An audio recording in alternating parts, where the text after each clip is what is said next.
99 days until the start of the National Football League season. Welcome aboard. Appreciate all coming in. Do me a favor, please hit the like button. Also, as you know, all the supers go to the top. We got Phil Simms lined up at 3:30 Eastern time. And I hate to do this, but I have to say this about Mark Holmes. So Philly 500 is going to come on at 4:30 Eastern time. We sent out a request for the resident cowboy honk, and we haven't heard back. So I think you guys have beat him up. I think you guys have absolutely ended potentially his time here with the Battle Royale because he can't keep taking the L's. And he can't keep, I guess, defending Dak Prescott, who I absolutely like. And so we're still waiting. But I think the Philadelphia fans and the winning have absolutely beat this guy up. By the way, what is it, 60 degrees and raining now for OTAs? As I said, 99 days to the start of the NFL season, and you dropped the banner at Lincoln Financial, which is pretty dope. Like 20 teams are in OTAs right now, organized team activities. By the way, I said this yesterday and I'll say it again. I can just imagine me going like this to Coach Johnson. Hey, is this mandatory? He would look at me and go, yeah, no, it's not mandatory. Hey, don't show up if you don't want. I'd be like, yeah, I wouldn't even ask that question. You get this. He's the kind of guy that you do this. If there's a meeting at 11 o'clock and you show up at 10:45, Coach Johnson, before you got on the bus, would say, it's 10:45. And you go, Coach, the bus leaves, you said at like 11 or 11:15. I know. And you're like, well, wait a minute. I mean, so Jimmy had a 30-minute clock deal. So we started showing up 30 minutes before our events because that's what he wanted. He just didn't tell you that. He thought you were late at 10:45. By the way, real quick, this is a true story. So we're getting ready to go play, I think, Cincinnati. And everyone got on the airplane. Michael Irvin was like 10 minutes late. Jimmy goes like this. Let's go. So we're taking off. Michael Irvin, you see him pulling up to the Heck Center. And we took off. And I'm sitting there, and Jerome and Vinny and everyone are like, Coach, he's right there. He's late. Michael Irvin had to get his own airplane ticket, had to fly to Cincinnati. And Jimmy didn't start in the first quarter. And he didn't give a shit who you were. If you were late, that was it. This is a business trip. That's how he was, man. I mean, that's how he was. Hey, here's another one. So we're flying back from Washington. We were playing the Redskins at the time. Last time the Cowboys were relevant, Tupac, Eazy-E, and Selena were all alive. That's pretty dope, Kyle. Thanks for the super chat. Absolutely, man. Biggie and Tupac were still kicking it. Yeah, that's the last time they were relevant. So we're flying back. I think I've told some of you the story. Played like shit against them. The dinners were supposed to be served. This is a true story. And the stewardesses came by. We're going to start handing out meals. Jimmy goes, no meals. It was like, this was like, I don't know, from Washington, it was like a 2.5 hour, 3 hour flight. No meals. They didn't play hard enough. They don't deserve a meal. Yeah, I'm not kidding, man. All these big guys on this charter plane, they got all this food, no meals. Yeah, I've seen it. We're in Pittsburgh, man. People were jackassing around in the line. He came back there, man. That hair was moving everywhere, and his hair never moved. And he would look you all in the face. He goes, I'll get rid of every one of you. So I thought he was William Money. I mean, this guy, he didn't care if it was Alonzo, me, freshmen. You acted stupid on a road trip. He'd send your ass back in a second. There was none of that, man. He acted like that when he was with the Canes and with the Cowboys. We had a guy on our practice field, first week of practice, that Jimmy is a head coach. They drafted this tight end in the 3rd round. This guy goes, I can't make the running because I got asthma. Coach Johnson goes, asthma? You see the asthma field? It's over there. And it was on the other side of the fence, Valley Ranch. I started laughing, man. So people are coming up to me going, is this how this guy? I go, absolutely. I say this again to you. That dude you saw on TV on Sundays, that is not the guy I knew. No, that is not the dude I knew. Now, he never hollered. That guy never hollered. But he told you exactly what was going on at all times. He called it the Jimmy Johnson totem pole. Where you were on it was your choice. Okay? If you're at the top, you get a little more leeway. If you're at the bottom, you need to do everything you can to stay here. You know those scholarships we had? Some places had 4-year scholarships. We had 1-year renewables. They were like contracts. You walked into his office and he gave you a review. If he thought you sucked, you were out. You weren't guaranteed anything. He changed that roster over and that college roster like it was the Cowboys. Seriously, we all had reviews. No matter if you won the Heisman, no matter if you were a freshman, no matter what you were. This guy had you come into the office. He would tell you where you are. He goes, you're doing really great. And you're like, oh, my God, great. I want you to work on this. I want you to do this. Stop with the I stuff. That's what he would tell me. I told you he wouldn't start me because, I'm an ego guy and I brag. And every time the newspaper guys would come to me, I'd be like, Jimmy goes, you're never going to start here. So, I've told you guys the story. I'm like, so finally somebody comes to me from the Miami Herald and goes, so what's it feel like to play on the number 1 ranked defense in college football? Me, just glad to be a Pebble. Just glad to be a part of the thing. Just glad to be here. One of many guys. I started and I never looked back. He looked at me and he goes, gee, and by the way, I think I'm the first guy to say that. Jimmy goes, there's no I in team. And I swear to you, I said, well, coach, there is I in win. That's why he is still my friend to this day, because we had a great relationship. Coach, there's I in win.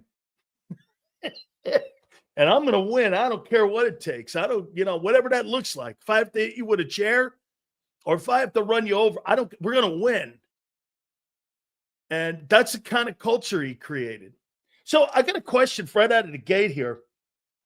Oh, real quick. So the WNBA, not that I want to start my show off with that stupid shit, but I do have to address it. So Angel Reese goes out and they had all the video of the people behind the Chicago team's bench where Angel was sitting. And they came to a conclusion that the majority of the people that were behind the bench were from Chicago. And they were the Chicago management team that traveled with them. Nobody said anything racist to her. And the WNBA came out and said, it never happened. She's like Jussie Smollett. And let me put this to you, too. Instead of talking about how great the ratings were for that thing, you're chasing mythical nothings. Dude, and I'm going to make one more point to you about covering women's sports like that.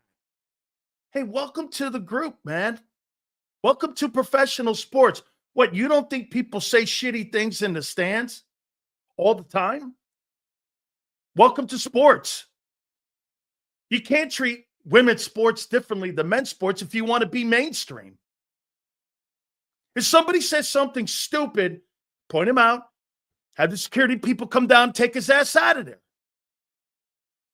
Okay? Welcome to the world of covering sports. Somebody always in the group. How many times have you sat in a section? You're all having a good time, and there's one asshole in the middle of the group because he's too drunk, and he's barking stupid shit. Happens in sports all the time. One guy can ruin the chemistry. Yeah, and we're going to get to this, Leon, here. And thanks for the super, Leon. That's really cool of you. Seals, did you hear Kevin Petula help create the pistol offense with Chan Gailey? I'll tell you what, I got a great respect for Chan Gailey. I played against him when he was in the World League. Believe it or not, Chan Gailey was the head football coach of one of those teams in the World League. I believe, if I'm not mistaken, I think he was the head coach of the Birmingham team. I think he was the head coach, and I've got great respect for Chan Gailey. I had no idea. He said that in his presser today. I was shocked. I'm going to talk about him in a second. Okay, well, Leon, let me get to that because, again, they're doing installations. I said this before to you. When you're talking about organized team activities, okay, OTAs, then you got training camp, which is mandatory. And then July 27th, around in that time, is when you're going to get training camp kicked off. Like, you don't have a ton of practices in training camp like you used to back in the day, like I did with 3 days. You were in 3 days for 3 months. And you don't have that anymore. You're in 3 days, or 2 days, and you have probably 5 contact days. I mean, we were there for 3 months of 3 days. Incredible. I don't know how I lived through that, especially in that Florida heat. No idea. But they're doing installments and installations and what it's gonna look like. And Kevin Petula had some pretty interesting comments. We're going to talk about that in a minute. But let me ask you this, Leon. So the last time you had success, you hired a coordinator from outside, right? And let's not forget something, okay? Shane Steichen was also outside because that was the first year of him being the offensive coordinator in 2021. He wasn't the OC in 20. He wasn't retained from the Doug Peterson 2020 staff. So he was brand new. You brought him in. He was I believe, the passing game coordinator, or he was the quarterback coach. I forget which title he held. And then after Nick started out like 2-4, they elevated him to OC, right? Okay. So then you went out, then you went in and you elevated Brian Johnson to being the offensive coordinator. And by the way, what's different from Brian Johnson and Kevin Petula? He's been around Nick. He knows Nick. He's been around Jalen for 4 years. Sounds like the relationship Brian Johnson had with Jalen Hurts. And on top of that, Brian Johnson got fired having the 8th ranked offense. So my question would be, why will it be different elevating from within Kevin Petula? Why will it be different from Brian Johnson this time? What does he bring that Brian didn't bring? He's never called a play. Didn't Shane develop Herbert with the Chargers? No. It was Frank Wright who did that when he was in San Diego. Okay? So I know this. Hold on. I know this. But he wasn't on the 2020 staff. It was a hire that came with Nick in 21. I know. He wasn't brought in and elevated from within. He was elevated from the Indianapolis Colts staff. Now, you tell me, what will be different this time around? I mean, Brian Johnson was tight friends with Jalen. They had known each other since kids. He had been there. By the way, he's not doing a poor job up in Washington right now with Jaden Daniels. Jaden Daniels had a historic year. And Brian Johnson was the quarterback coach and the passing coordinator helping Cliff Kingsbury. It's not like he sucked. If we ran pistol, I like it. It would benefit Jalen. It would, Leon. That's a great call. I'd like to see the pistol. And also, I'd like to see a fullback set. Get rid of that third wide receiver. He doesn't use it anyway. Put a fullback back there. Put Van Sumeren back there and run that. How about this? You got rid of that third wide receiver in Baltimore.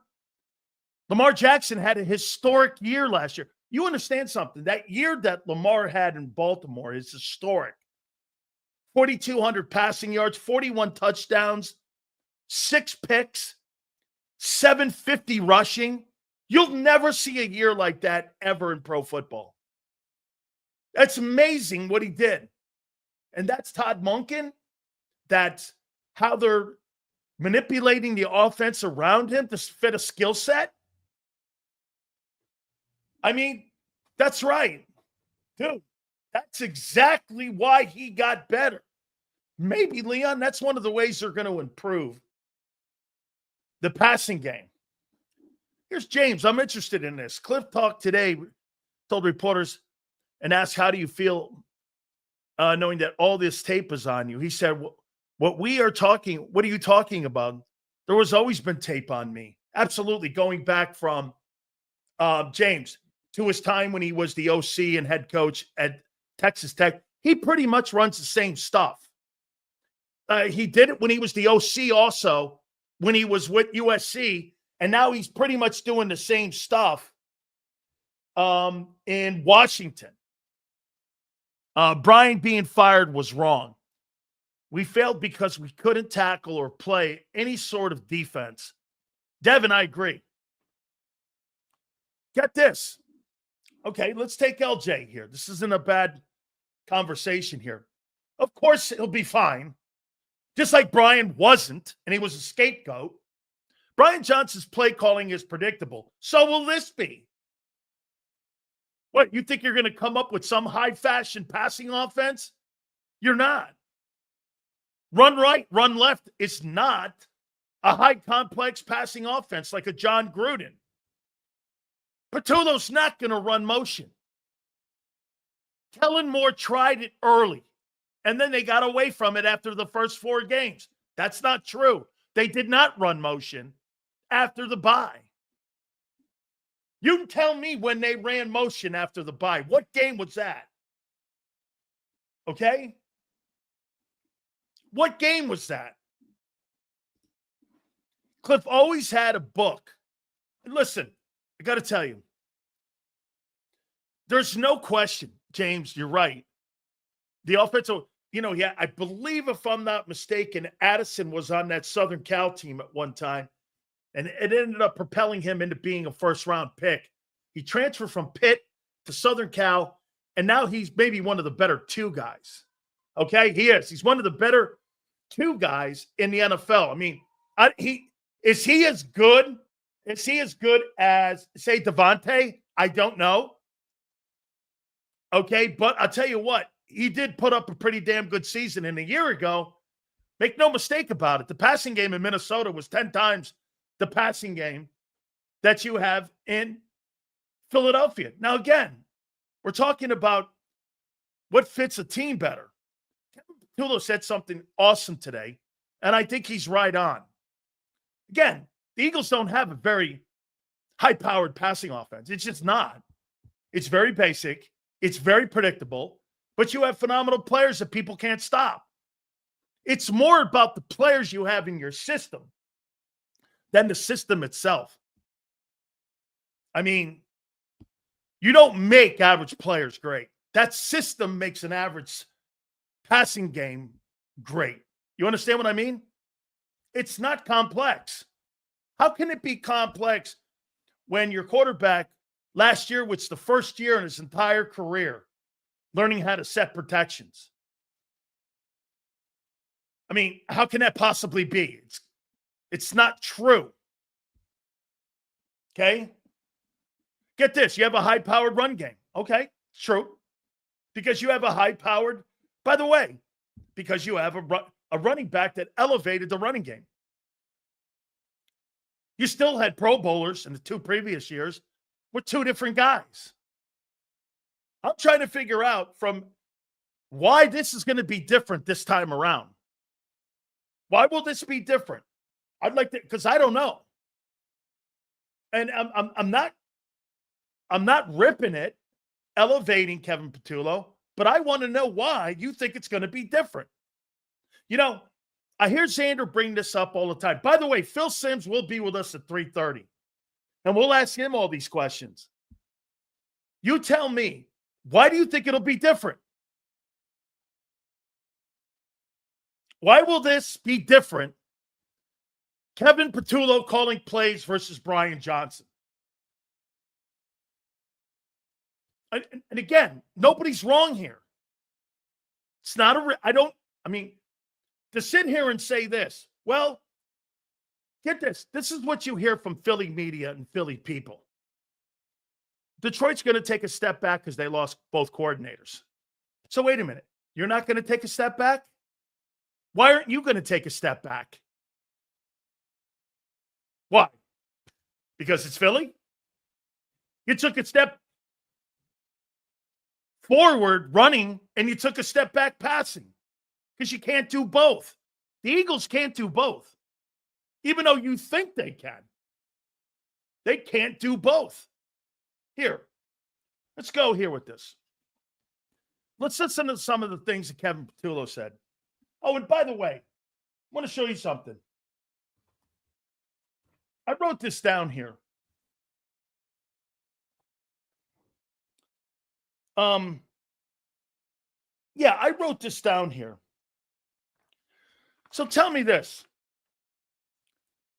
These are the last 2 years of your passing game.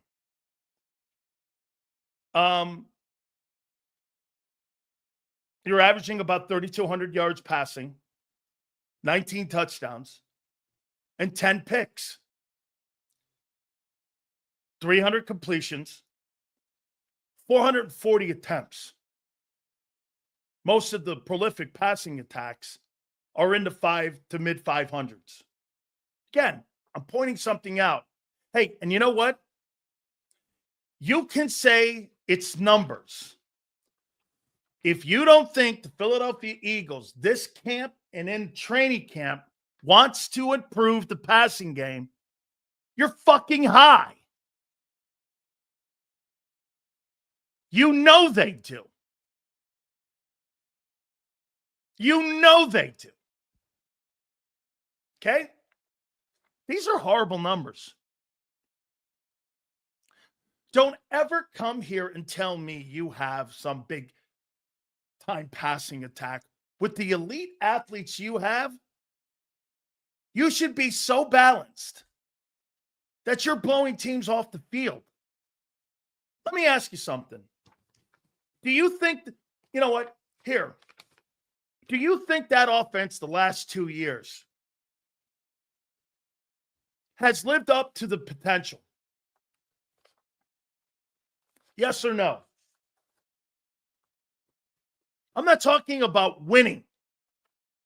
Do you think the last 2 years, the Philadelphia Eagle offense has played to its potential? Yes or no?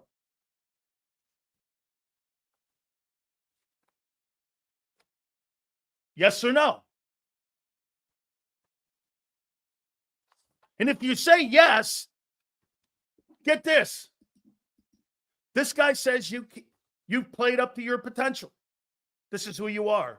You'll always be a shitty passing team. And you rely on the run. Okay. M. Reyes is happy with the offense. You lived up to your potential. Okay. That means it's not getting better. This is what it is. You better pray to God Barkley doesn't get hurt then. Because if he does, your season's fucking over. Because you're not working on what Kevin Patullo said today about getting better. I'll ask you again. You believe that the Philadelphia Eagles, the last 2 years offensively, have lived up to the talent of the potential of that offense? Again, guys, it's so not true. Do you think you should be further along with your offense? Wow. So this is the best it's going to get, folks. That's what they're saying. What a setup question. You're not going to get any better then. This is who you are.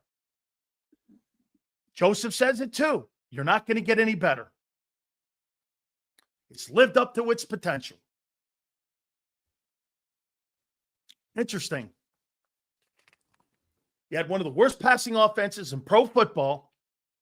You had one of the best running attacks in pro football, and you believe that you've lived up to your potential. With the talent on that team, you've lived up to the potential. Okay. That offense will never get better in your eyes. This offense should be the greatest show on turf. I agree. That thing should look like the Rams. I completely 100% agree. By the way, I'm not debating with people who refuse to see the reality of even what the Eagles are saying. Let's take a look. Again, once again, do you believe that your offense has lived up to the talent level on that team offensively? Your quarterback is a mediocre passer. That offense is mediocre and has to rely on one part of the game. That's running the ball. That's living up to its potential? Fine. No problem. I mean, you're making yourselves look stupid with your answers. You're indicting your own team with your answer of yes.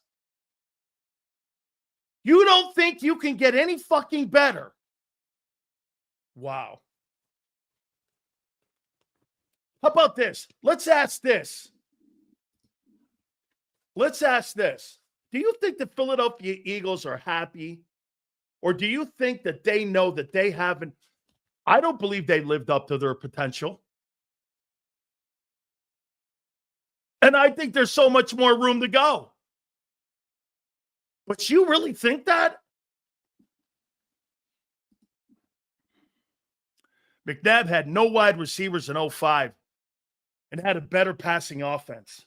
Correct. Hey, let me ask you this, Leon.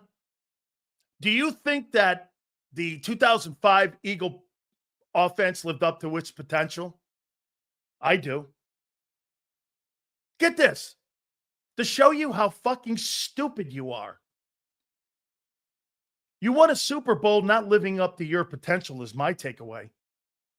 And you think you've lived up to it. I'm here fighting for you. You're here saying it won't get any better. And this is the best it's going to get. You're indicting your own team. Should be blowing teams off the field. You won a Super Bowl playing less than your ability. And you think right now that you can't get better and that it's lived up to everything you're thinking of. Holy shit. I'll tell you what, $51 million in two wide receivers, one guy with 800 yards and the other guy with 1,000 yards. That's not my return on investment. That's why you're cutting loose a Goddard. Holy shit. I can't believe it. You guys are trying. I'm here fighting, telling you that I think you can get better and blow teams out and you haven't lived up to your potential. And you won a Super Bowl not living up to your potential, but you think you have.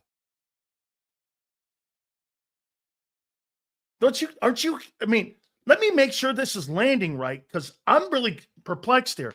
You won a Super Bowl not playing to the best of your ability, and you think the offense has lived up to its abilities,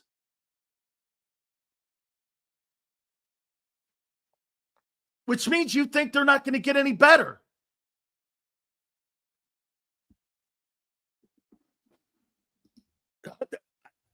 I mean,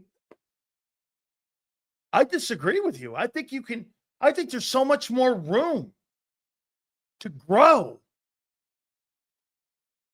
This is why I still do not believe in Sirianni. Hang on here now. Eagle Talk. Don't listen to some of these people over here because they're so fucking dumb. I'm trying to give them a compliment, and they're not hearing it. They're only hearing it because they're assuming I'm ripping it. I don't believe the Philadelphia Eagles have lived up to their ability, and they still won a Super Bowl. But you know what they hear? They hear me saying I'm ripping them. I'm not ripping you. I think there's so much more room for you to get better. Now I've got to give you guys pats on the back and pats on the ass here to make you feel better about yourselves. Because you can't take any kind of criticism. It's impossible to believe that you think that offense shouldn't be scoring 29 to 35 points a game and just absolutely destroying teams even more. Your passing game blows. You can't improve that? Let's listen to Kevin Petullo, what he said. I mean, I tried to give you a compliment. You can't even take that. Here we go. Here's Kevin Petullo.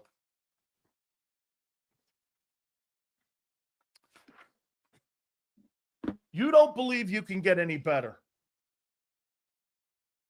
And you're happy with the production of the team now. There's no way the Eagles are happy. So you can't improve off your 30th ranked offense. And you think that your passing game, well, that's just what it is. And that's the best it's ever going to get. It's 30th. Right? How freaking dumb. Wow.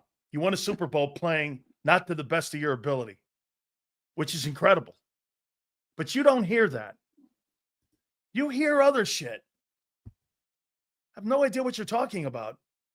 Wow. Man, could you never be coached? 90% of you in here could never in a million years ever be coached. Because your ego is off the charts here with this. If you think there's no room for improvement, then that means the Eagles peaked. Correct.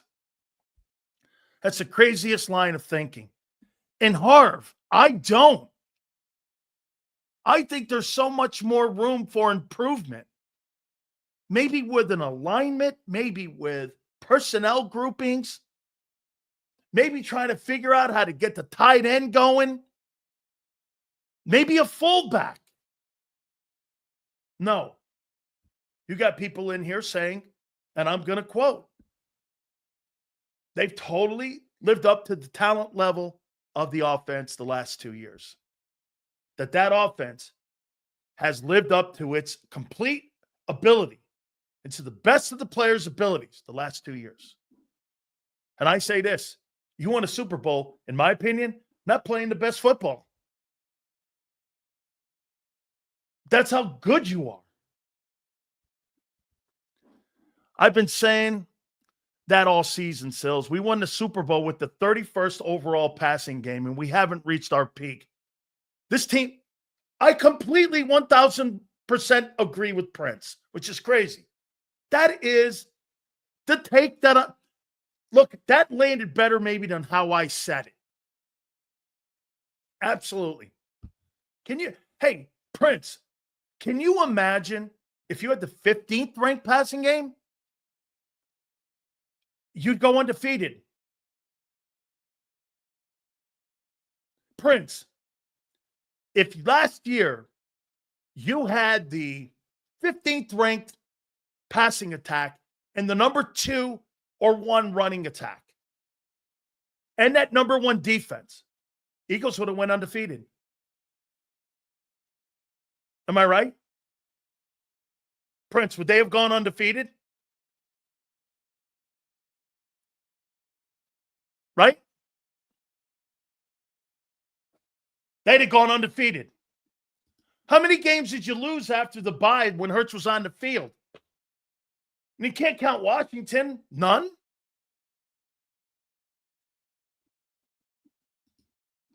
That O-line in Barkley saved our ass. You want to Eagle talk. They're not hearing.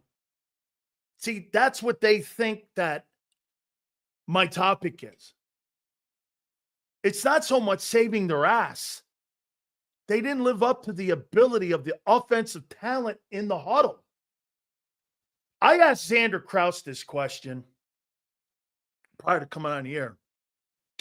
How many guys on offense do you think you could put in the top 3 in conversation of the best players at their respected positions? By the way, hit the like button, guys. Do me a favor, please. All supers go to the top. Like Eagle Talk, baby. Thank you. I appreciate it, brother. Jordan Mailata, Tristan Wirfs, Tampa, like top 3. Left tackle. The guard, Landon. The center, top 3. You could make a debate. All those guys were the best. Lane, right? Barkley, the top running back. Hurts, top 5 passer. AJ, top 3 wide receiver. Devontae, top 12, number 2. I'm talking about offense. Shit, you could even drop Goddard in there. Top 7 tight ends. How are you not more balanced? And I was saying, have you lived up to your abilities with the talent level in that huddle? You're here. You are so good. And you are so exceptionally talented that football team doesn't have to play its A game to win a Super Bowl. How crazy. Imagine if they played a B game. By the way, if Barkley goes down and you have the 30th ranked passing attack, Hurts ain't carrying you. He's carrying you to 2023. High turnovers. First 4 games of the year. Again, it's a simple question. Do you believe the last 2 seasons, the talent level that you compiled has lived up to its potential? I don't. And you're still winning. Okay. I saw somebody just post 22. And here's the difference. You know, you guys are trying to tell me that in 2022 that Jalen Hurts, then they got the tape on him in 23. The guy stunk in 23 with all of those shitty turnovers and fumbles. That's going to happen again to Jaden Daniels. You got to elevate your game. As a matter of fact, since 2022, Hurts in the passing game is going the other way. Has it not? Let me ask you this. What was the best year Hurts is passing? 22? Every year since 22, the passing game's gotten worse. What's that tell you? Sills, you could have seen earlier, Brian Pumper had those Lib, Xander, and J-Mac crying earlier because they got their skirts pulled. Keep cooking, Pump. Throwing those out. Don't worry. Xander may get a piece of you later. All right. So let's listen to the coordinator and what he said. If it contradicts anything that I said. right out of the gate. Okay? Right out of the gate. The question was, how's the offense going to look? We're going to do and improve on the things that we don't do well. Passing game. The things they don't do well is the passing game. We've got to improve. We're also going to put a offense to the skill set of the players.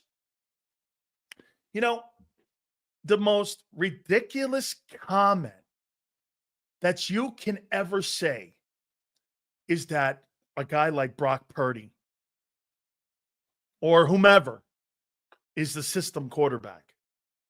There's no such thing. One system doesn't fit all. You create a system to the player's skill on what he can do and what he can't do. You saw that when, in 2022, when Hurts went down, and they tried to have Gardner Minshew running RPOs. It looks so stupid. You make an offense, the Jalen Hurts offense, the Joe Burrow offense. It's not one offense fits all. Stupidest thing you can ever hear. Kevin Patullo said that today. You create an offense for the skill set of your players. Plain and simple. Which means they're not going to have a high volume passing game. That's not his skill set. He said it. I love the fact that I thought he was pretty good. You can see the energy that he had. You know, they were talking about, you know, the strengths of the player that we have with Jalen Hurts. What does he do great? We're going to build around that. It's surely not throwing the ball 40 times. That's not what he does great. They're going to try to create more balance. That's what they need to do. Dude, if they ain't got any kind of balance, like Prince said, they're going to destroy teams. That offense has not lived up to its abilities with the players that they have. You know what they are? They're like the Jordan Davis of offenses. They're so freaking talented. The Eagles are so talented. They're SEA games winning. It's a coach's responsibility to get those guys to be playing A and B football week to week. That offense played C+ football last year. And the only reason it was so high of a C+ because the run game was so dominant. This is what he said.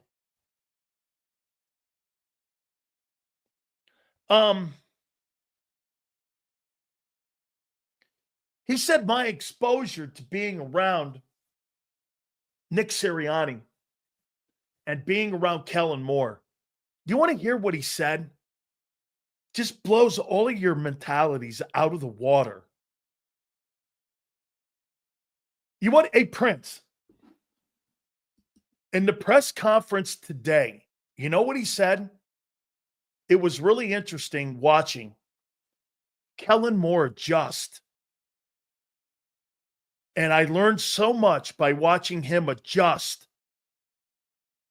And he meant, obviously, from throwing the ball to running the ball. They went from having a mentality of trying to spread the ball with motion. They completely can that. And this is a quote. I put it in quotations. Kellen had to adjust on the fly. And it was one of the best things I witnessed.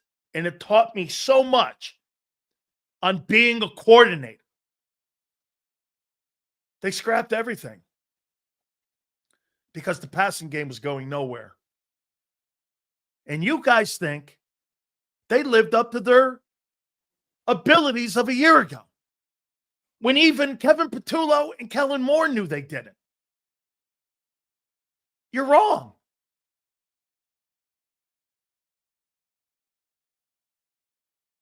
You're wrong.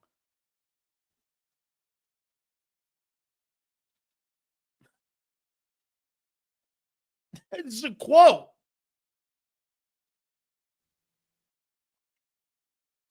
Kellen had to adjust. I wrote it down. Kellen had to adjust on the fly. Watching him made me a better coordinator. They trashed the passing game. Is that living up to the skill set of the players in your huddle? Again, you're missing the point. You think it's a rip. The players are so good. Barkley was so amazing. Playing your best football, you never did it. How many people think, get this, this is actually a positive conversation. But some of you, again, there's no conversation about getting better. Don't you want to be better than a Super Bowl champion team? And dude, I've never seen a football team. I've never seen a football team play C-plus football and win a Super Bowl and have so much more room to grow and get better. There's no team in the league. Most teams play to the best of their abilities. I mean, it's truly remarkable. Scott Lofer joining the coaching staff. He says he's been really great. I like this hire. I think this hire, he's a big believer in spreading the football around. By the way, he's a passing guy. He's not a guy who's a run-centric dude. The majority of that coaching staff, those guys all had to adjust. You think, where in the world did Nick Sirianni have a power running game when he was the OC? Can you tell me? Where in the world did he ever coach that? He didn't have LaDainian Tomlinson when he was in San Diego. Where did he have that? Jonathan Taylor was good, but they threw the ball around the yard with Andrew Luck and with Phillip Rivers. Where did they have that? Where was Nick Sirianni ever a coach that ran the ball 100 times or 400 times to a back? Name me one place. Again, Nick is learning about running the football in Philly. Where did Kellen Moore ever have that? Kellen Moore, here, Kevin Patullo. Kellen had to adjust. These are his words.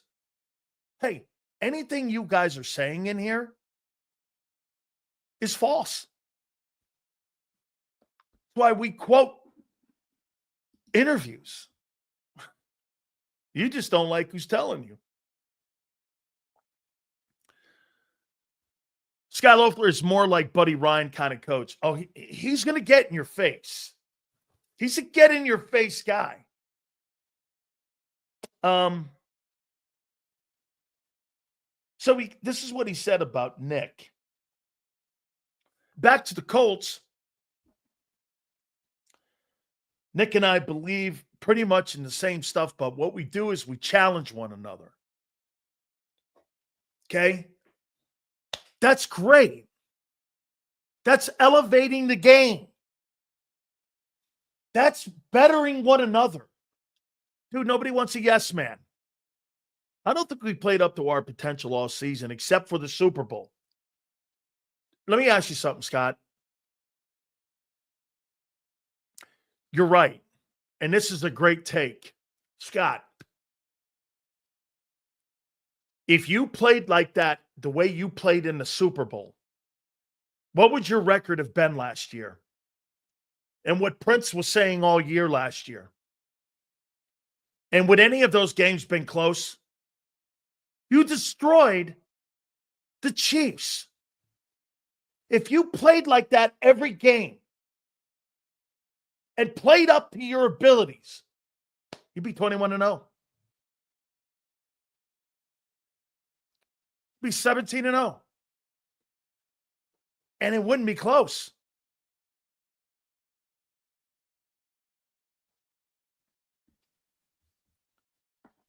That's how good you were.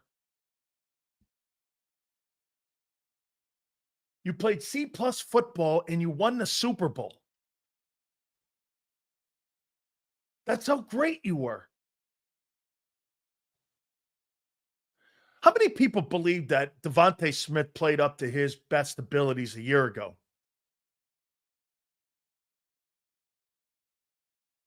How many? What would you not rank that year being the worst year he's been since he's been came out of Alabama?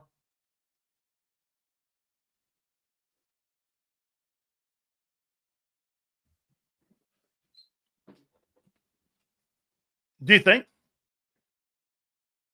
800 yards? Joseph's good with 800 yards. I believe that's the lowest output he's had since he's been an Eagle.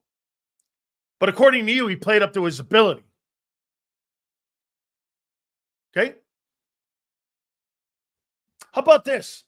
By the way, when you play in a dominant run game, your receivers are going to get banged up. Why? Because he gets hurt. Didn't every receiver a year ago with that 400 carries, didn't it take its toll on the receivers? They all got hurt. Right?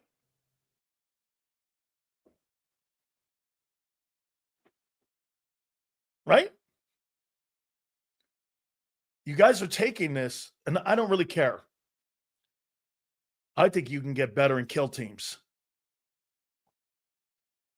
I think you can, again, I think you can get better and kill teams. I think you could be the greatest offense maybe we've seen since the greatest show on turf. Your last 2 years, you've played C-plus football as a balanced attack. A-plus football running it. A D-plus passing it.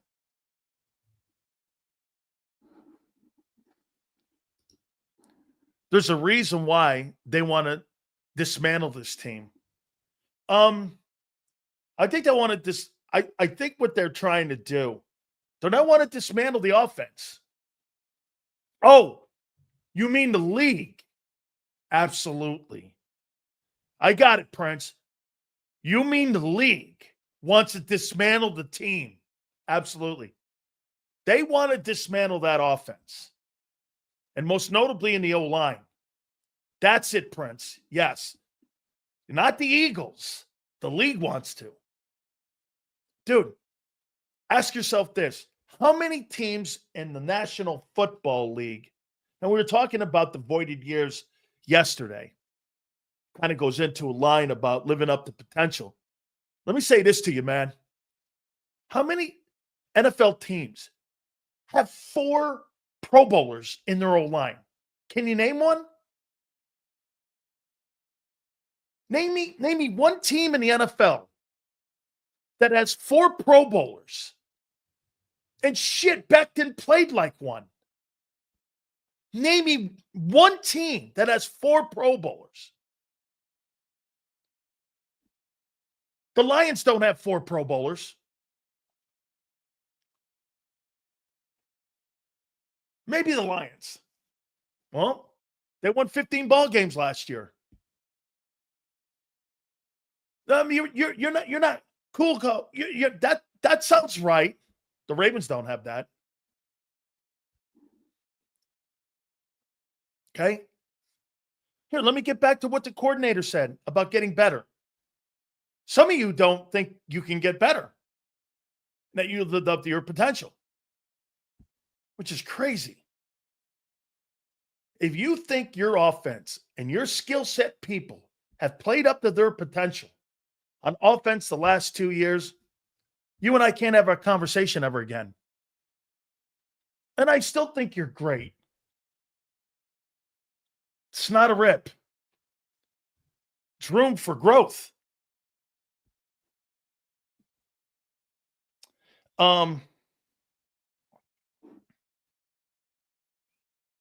He said the relationship with Kellen Moore, they didn't know any. Get this. Can I tell you what was great about, and I heard one thing too that's going to be instrumental. And we'll find out if you listened and how important this next conversation will be. Kevin Patullo and Kellen Moore had never met. They had no communications. They had never known one another. But he said that Kellen was so receptive to hearing his opinions that at the end of the day, it worked so well. He goes, we had a very unusual relationship. We went everywhere. We ate together. We were constantly talking. They were developing a cohesiveness so that when they were preparing a game plan for Hurts and that special offensive game plan for Barkley and Hurts, they were all on the same page. Boy, I'll tell you, you know how hard that is to get every coach on the same page? I tell you this all the time. My wife is a coach for rugby, right? There was this guy that my daughter played for years ago. My wife had a mentality of how she wanted to have it done. And this other guy who was at her high school had a different mentality. And it collided every time they got into a game. So my wife runs a play once. I think it was a championship game. They score. The guy goes over to her and goes like this, "Why'd you run that?" I'm like, well, what the fuck are you talking about here? That's empowering your assistants. Nothing can be set in stone when you're coaching players. Everything's a feel for the game. I could spot a shitty coach in 7 seconds. Coaching is such an art. It's not just X's and O's. It's bedside manner. It's technique. Listen, I say this again all the time with great respect. You listen to my wife and my daughter talking rugby, it's like listening to Bill Belichick and Tom Brady talk about how they're going to attack a particular defense. I wouldn't do that.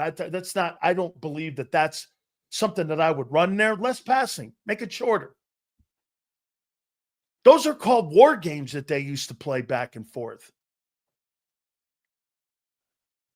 Here. This is going to be very important. One thing is sure. Get this. This is Kevin Patullo saying this. Before I ask this question, what impact do you think Nick Sirianni is going to have on the offense this year?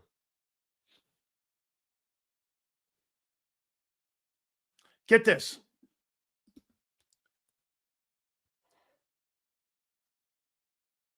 You tell me, what impact? According to M. Reyes, Sirianni is the Rembrandt of head coaching. What else did he say? He paints the canvas every week.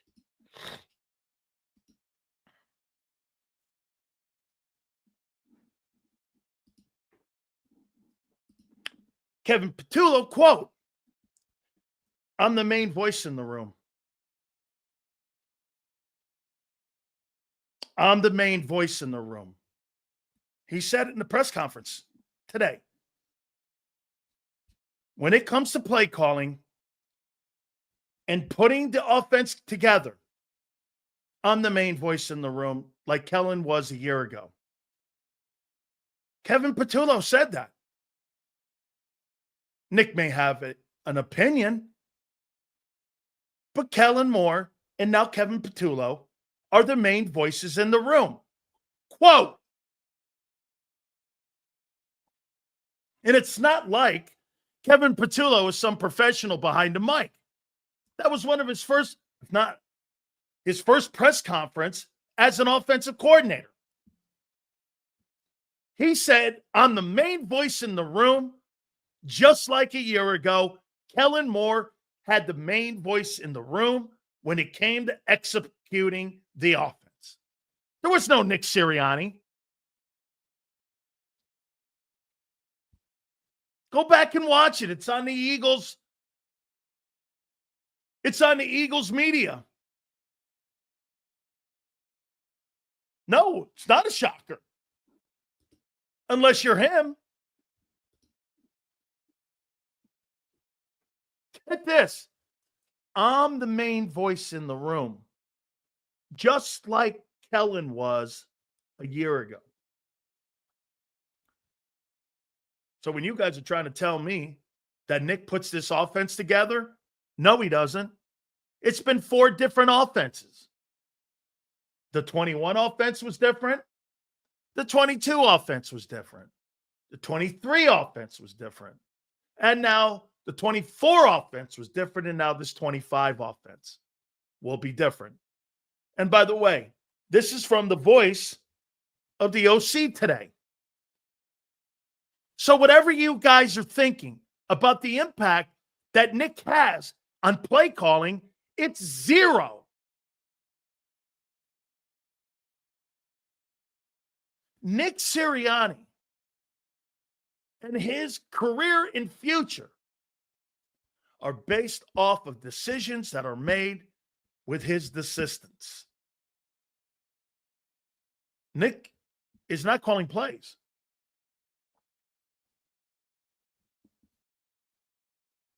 OC said it today. Some of you, that's an epiphany. Okay, Sue goes, well, what's his job? Again, I'll ask on Sirianni. Nick doesn't set that up. That's a culture that's been here since Andy. And post Andy. That's not a Nick thing. That's an Eagle way of doing it. You guys keep trying to tell me that the influence of Nick and all that, and I heard John talking about his win percent. Dude, if Kellen Moore's not the offensive coordinator, doesn't adjust last year, Nick's not carrying you across the finish line. We've already seen that. He was 2-4 as a play caller. And get this. Your offensive coordinator said it today. This ain't made up. Kellen had to adjust on the fly. I'm the main voice in the building, and I'm the main voice in the offense now.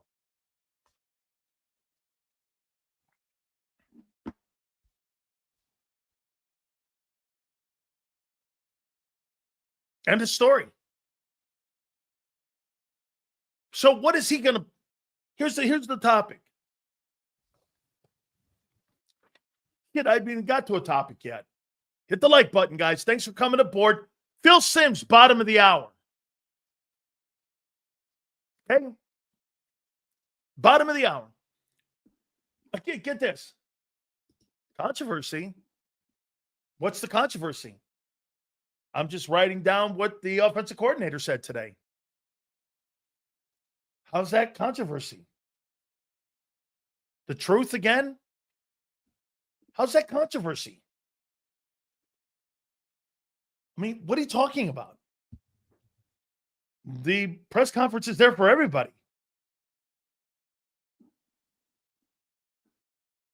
Okay? I don't know what this means. I have no idea.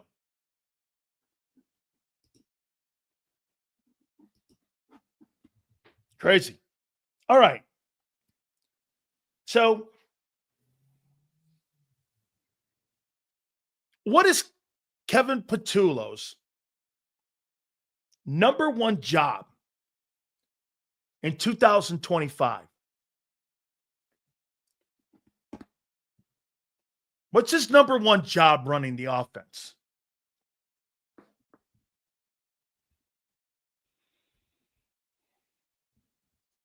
He was asked the question if it's going to look different.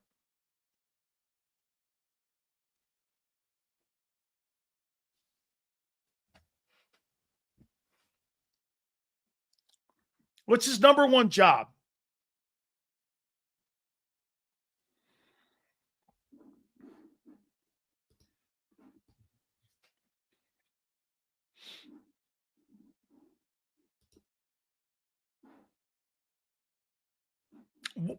What's Kevin Patullo's number one job this 2025 season? Sustained success. Well, what does that look like, Richie? Sustained success. Broadwise, yes. Balanced offense. Let me ask you something. Waldo Vision. Okay? This is exactly true. Offensive coordinator is not there to put up tremendous numbers or to put up great scoring numbers. A great offensive coordinator wins games. That's why Kellen Moore got the Saints job. It wasn't because of the shitty 30th passing game. It was because he adapted, and according to Kevin Patullo, he adjusted on the fly. Want to make sure that we quote the OC. Improve the passing game. I'll say it one more time to you. Jimmy Johnson came on our program, made a great comment. He said sometimes offensive coordinators want to see big numbers. Is that Ben Johnson in Chicago? I don't think you could have had it anymore. Get this. Look at Ben Johnson's offense a year ago. It was the best in the NFL. By far. All the great numbers. They won ball games, but they didn't win the game. They had a running attack. I know injuries, but welcome to the NFL. Okay? Kellen Moore's in over his head. So much so he won a Super Bowl in Philly. What a dumb take. He was so in over his head that he won a Super Bowl. And I'm assuming you're talking about the Saints. Well, when you get one of the 32 chairs in the world and you're making $9 million instead of $2.5 million, I'm sorry, dude. You're going to take that gig. This guy signed a $25 million contract, and he's in over his head, and he won you a Super Bowl. Okay? Seals, Patullo's number one job is to give the offense options. The passing game does not improve. We are limited with the options. I think you've got to utilize your skill around your team more. By the way, I forgot to mention this in the open. Congratulations. This has nothing to do with the 2024 season. It's a different roster. This is completely a different roster. Okay? Completely. This is, without a doubt, a different football team. I don't care what core you think. Apple core, football core. I don't care any of that. It's a different team. Different players. Whole different operation now. Just like the banner says, you'll be waving 2024 banners. We're now in 25, getting ready for, in the middle now of OTAs.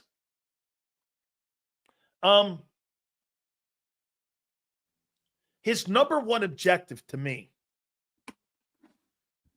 Well, who's the number one player in the huddle?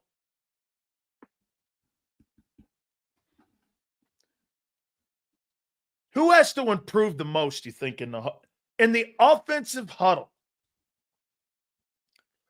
who has more room for improvement? AJ, Devontae, Jalen Hurts, or Saquon Barkley?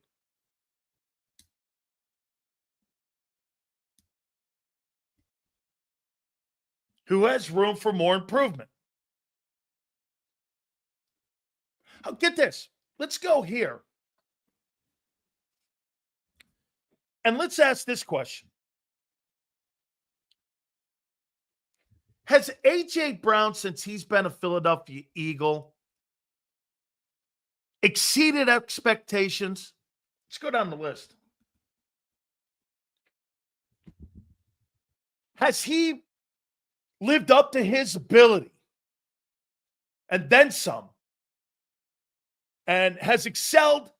This is where he is. And he's playing to his ability. Okay. So AJ's playing to his ability. Is there any more room for Devontae? I think it's tough being, what is it? I think it's tough being the Z. The Z is traditionally the second best wide receiver on the team. Okay? And it's tough being in that Scottie Pippen role because you're always going to be, Scotty's always going to, I don't have a problem being Scottie Pippen. 6 championships. I got the same as many titles as Jordan. And I'm one of the 25 greatest players of all time. I'm all right with that. Okay? But I think that for his position, playing in that Z, Smitty's played pretty well. I still think there's room for improvement, maybe more footballs to him, right? Okay. Since Saquon Barkley, I know it's a small sample size, but it's an incredible sample size. Do you not agree that Barkley last year played up to his ability and to his skill set and exceeded expectations? Saquon Barkley. Do you think he's played up to his? Because here, I'll give you an example. Guy who's not played up to his talent level is Jordan Davis. He's never played to his talent level. He's a rotation player. Okay? So Barkley. Okay, so not much more room for AJ. A little bit room for Devontae. Again, it's the role he's in. And Barkley played up to his ability.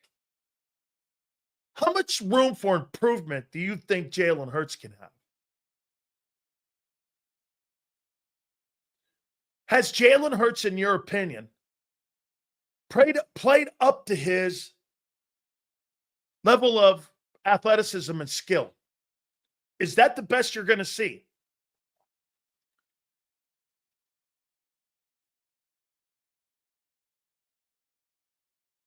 Has Jalen played up to the best of his ability? No. Well, wait a minute. Let's go back for a second. If the quarterback has only played 10% of his ability or 10% improvement, and you guys are all saying no, then how could the offense a year ago have played to the best of its ability when the quarterback hasn't played to what you guys think the ceiling is for the guy? And the passing game the last 3 years has gone backwards. How's that possible? Aren't you contradicting yourselves? If the quarterback has a room for improvement and continue, because he hasn't played up to his ability yet or to his skill set level, how can the offense have played to its max and didn't underachieve the last 2 years? I'm confused. So Hurts' role is Terry Bradshaw. He had 2 great receivers, Hall of Famers, a good running back, Hall of Fame running back, had a decent tight end, Benji Cunningham, and a great O-line, and a spectacular defense. Yes, true. That's not what I asked you. I asked you if you thought Jalen Hurts has played up. So, Steve, this is who he is, right? Okay, Twiz. Jalen Hurts has no room for. Again, we just got through saying A.J. Brown has played up to his ability. It's a question. Has Jalen Hurts played up to his ability as a football player? Yes or no? Is this the best you're going to see? I think that's the best we're going to see with AJ. And I'll tell you what, he's one of the top 3 wide receivers you can argue in the league. Devontae's one of the best Z's in the league. Barkley's the best back in the league. Where's Hurts?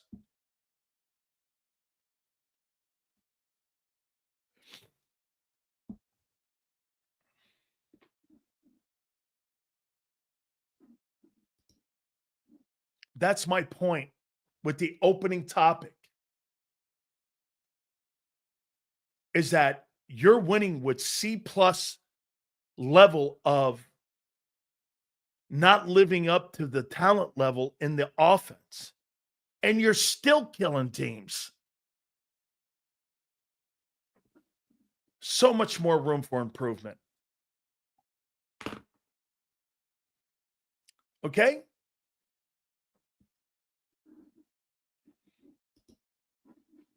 I mean, Sills, might be time to accept 2022 was an anomaly. You pay him to dual threat. Trevor, that's the best you're going to see him. He didn't play like 22. You know what he played like 22? I know. NFC title game. And in the Super Bowl. If Jalen Hurts played like that against Washington and against the Chiefs, there is no way a team beats you. I mean, you're 5 to 7 point favorites in every ball game. But because he doesn't, it's room for improvement. It's room for improvement.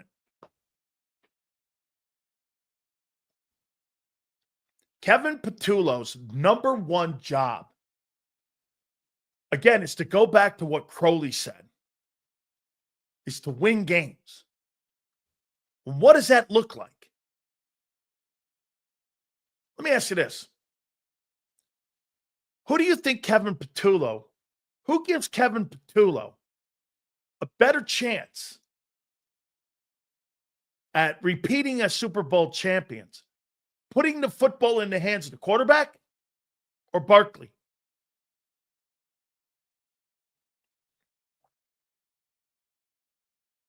What gives you the best chance? If you were a coordinator, Jalen Hurts is stupid. You didn't put it in his hands last year. You put it in Barkley's hands to the tune of 416 carries. He had more carries than Hurts had attempts. That's another great one by Mr. International.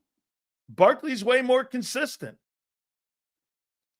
Seals, can we get a list of June 1 casualties? That's coming up. Got that on the topic.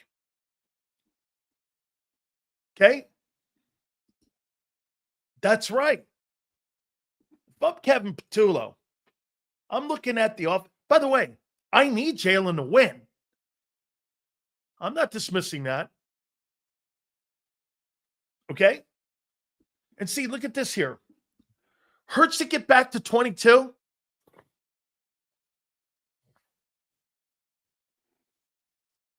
A little. Maybe dropping some of that 10% in there. This is going to come down to Barkley. I want the ball in Barkley's hands. Again, I want you to hear me, and I want this to land right.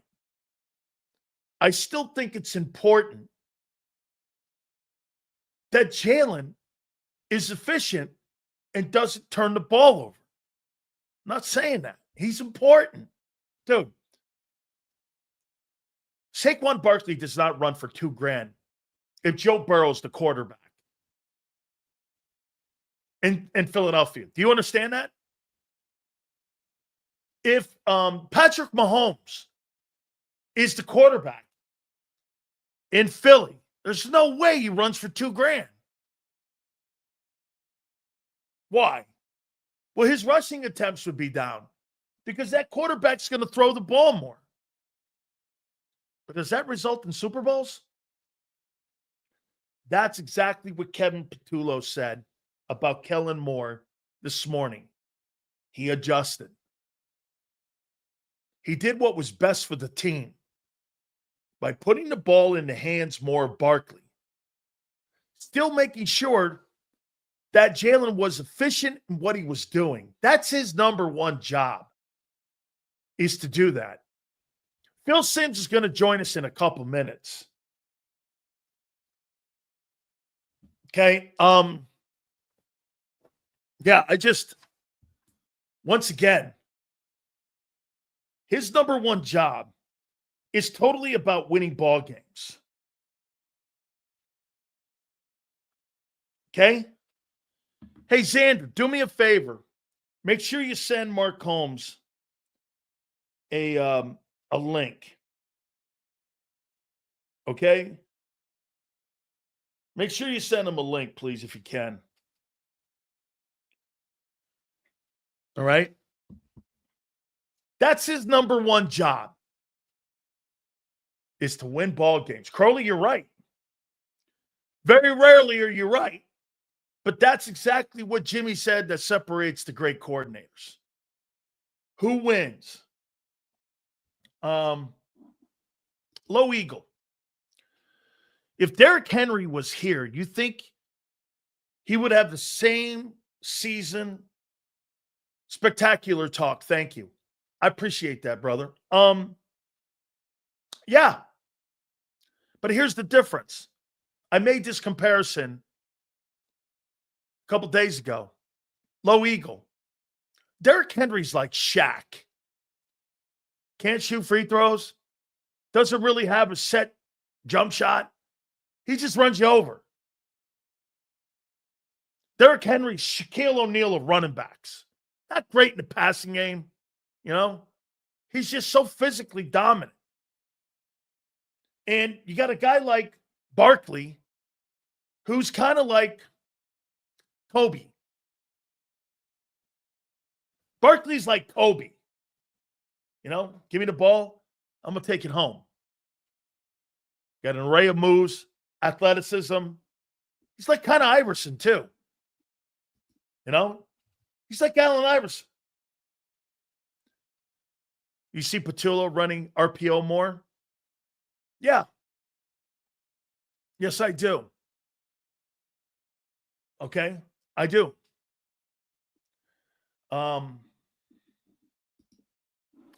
Not really, Sil. Shaq didn't take care of his body like Barkley did. Like Henry does. Correct. You know, it's so great. You know, last Friday we were talking about offenses. It's funny that, you know, I asked Michael Irvin, I go, Mike, did you ever get ticked off? And I brought Phil Simms' name up. I go, did you ever get ticked off not having a high volume offense? Mike goes like this.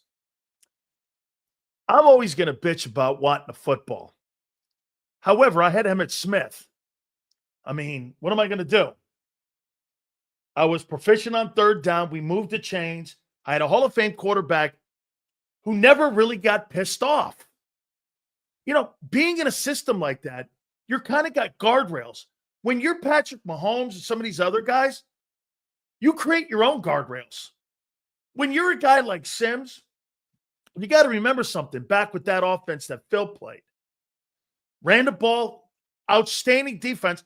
Those psychos were so good on defense They had those guys on the kickoff. I remember as a kid, I'm watching, is that Lawrence Taylor and Gary Reasons and Banks on the kickoff team?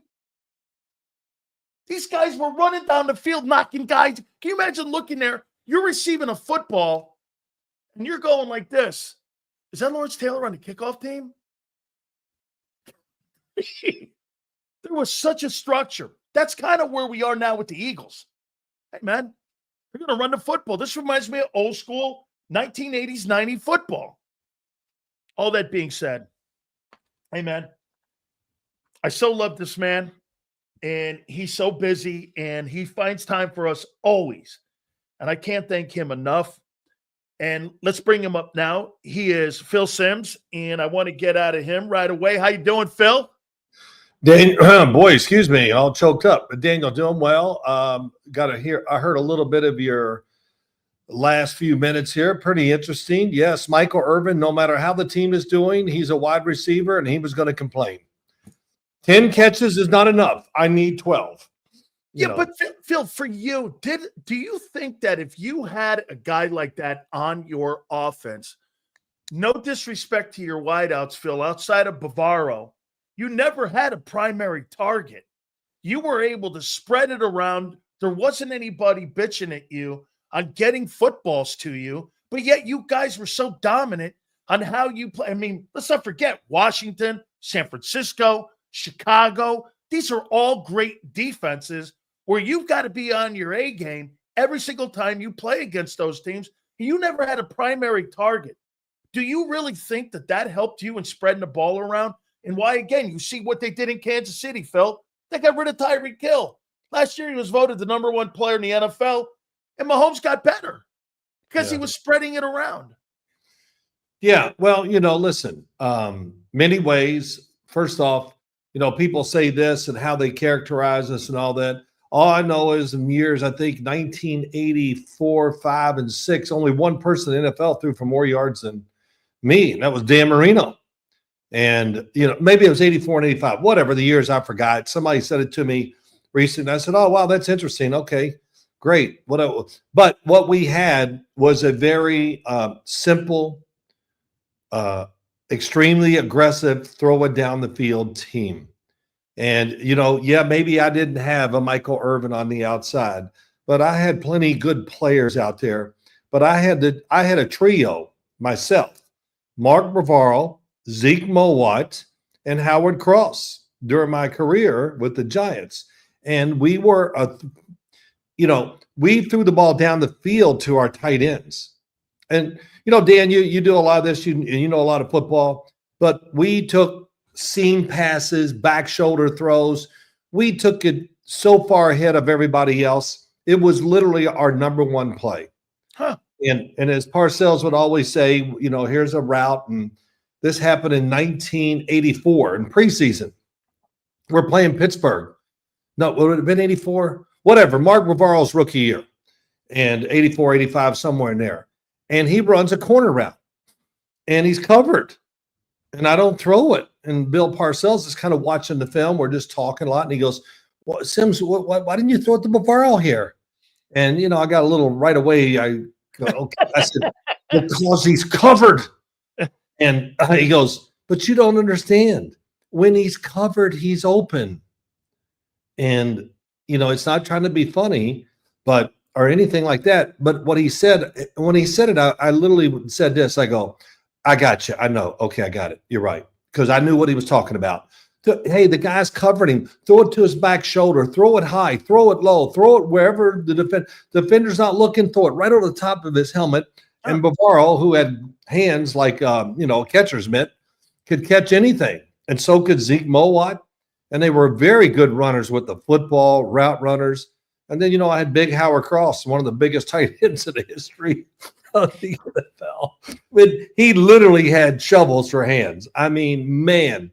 So that was our big throwing back shoulder fades. Huh. I remember those. Yeah, or line drive passes to the outside guys over the top head of the tight coverage. And, as years go by, I see a little bit of here and there games of us on TV, and I go, oh my gosh, It was incredible how many times we would do these things every single game. By design, right, Phil? By design. Always by design. We went down to scrimmage the Atlanta Falcons for a week during preseason in 1986. And that's when we really had the back shoulder thing working. And Fred Bruni, you remember him, the D coordinator? Yep. So we're throwing passes or doing offense from the 10-yard in, the 20-yard in against their defense. I literally threw 20 passes. I threw about 19 touchdowns. And every one was a back shoulder because they had never really seen it. And I did it to everybody, to the running backs, to the tight ends, to the wide receivers, to the slot guy, didn't matter. And so the next day I come out to practice and there's Fred Bruni, mad as hell. And he's got his DBs, and he's throwing the ball. He's throwing all his back shoulders. Sims, we're going to get you today. And I go, hey, okay. I mean, he didn't say it being funny. He was pissed. And, so I always say that. And, I'm not picking up for me or our team. Ron Earhart, Bill Parcells, man, they design really good pass plays. But that seems and all those things in the back shoulder was really the core to our offense as far as the pass game. Of course, Joe Morris, our good O-line, OJ, we had OJ out there. My God, we had Lee Roussan, Joe Morris. I mean, we had a plethora of running backs too, which turned out pretty well. Absolutely. And I remember that name being mentioned to me from Lamar Leachman. Lamar coached me when I was with the Lions, and he would bring his name up all the time. And he goes, I never met a more pissed off coordinator than I met with Fred. Always pissed off at the offense of the Giants. And he goes, we used to get back and forth, just going there and barking at one another. So yeah, I was coached by Lamar a little bit there. Hey, so Lamar, hey, what you doing, baby? Come on, baby. Right? What are you doing? Sileo, bad feet. Here, you put these little things down for you to do pass rushing steps. They were crazy. So I learned so much from him there. Phil, tell me this. The Eagles now are going to go into now they're going to be the hunted. What's the difference fighting for a championship and playing as the defending champion? What's the difference in your mentality? I'm watching these guys. They're at the White House. They're going to Met Gala. They're hanging out down in Wildwood. They're all down at the beach during the holidays. Everybody's like doing great things right now. What's the difference in mentality as you come off winning a title and having that moniker and that bullseye on your chest? Well, it's as every team in the NFL looks at the schedule, and for all the teams that play the Eagles, they go, oh, we got them here. You're already thinking about it. Super Bowl champions, we think we're pretty good. Let's see, when we play them, we'll show them we're right to equal with them, those kind of things. And no matter what, it's just human nature to fall into the trap a little, even in today's world where these guys have so much money and, they don't have to go out and hustle during the offseason to make money. Man, hell, if they go work out at the facility at the team, oh, well, here's $1,000 for showing up for today. We'll give you a couple thousand tomorrow if you want to come. And some of them have workout, parts of their salary. If you work out, make so many workouts during the offseason, we give you $500,000. Yeah. Yeah. And we were collecting a smooth, like $85 a day. A smoothie. Yeah. Yes. but so it's just human nature to not to let down. But I think early in the years when you see that it's just going to be a little bit different. And then you really, after a few games, you get right back into that mode. Okay, we got to go. And it's going to take our best to squeak out some wins and things like that. And I look at the Eagles. I saw someone on TV today say, well, they've really been picked apart. They lost, like us. Yeah, they lost some key guys. But, damn, they got a lot of players. I mean, like real. Yeah. Their offensive line, I know we probably talked since I've kind of tuned football out a little here the last few weeks. I'm just like exhausted. The draft is exhausting. But, shoot, what was I going to even talk about? I kind of forgot. Offensive line. Phil, it's insane how many great players they have.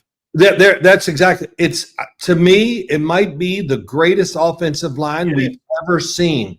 Let me say it again. Ever. What is close to that, or maybe a little bit better, but they're very close, was the Dallas Cowboys during that run.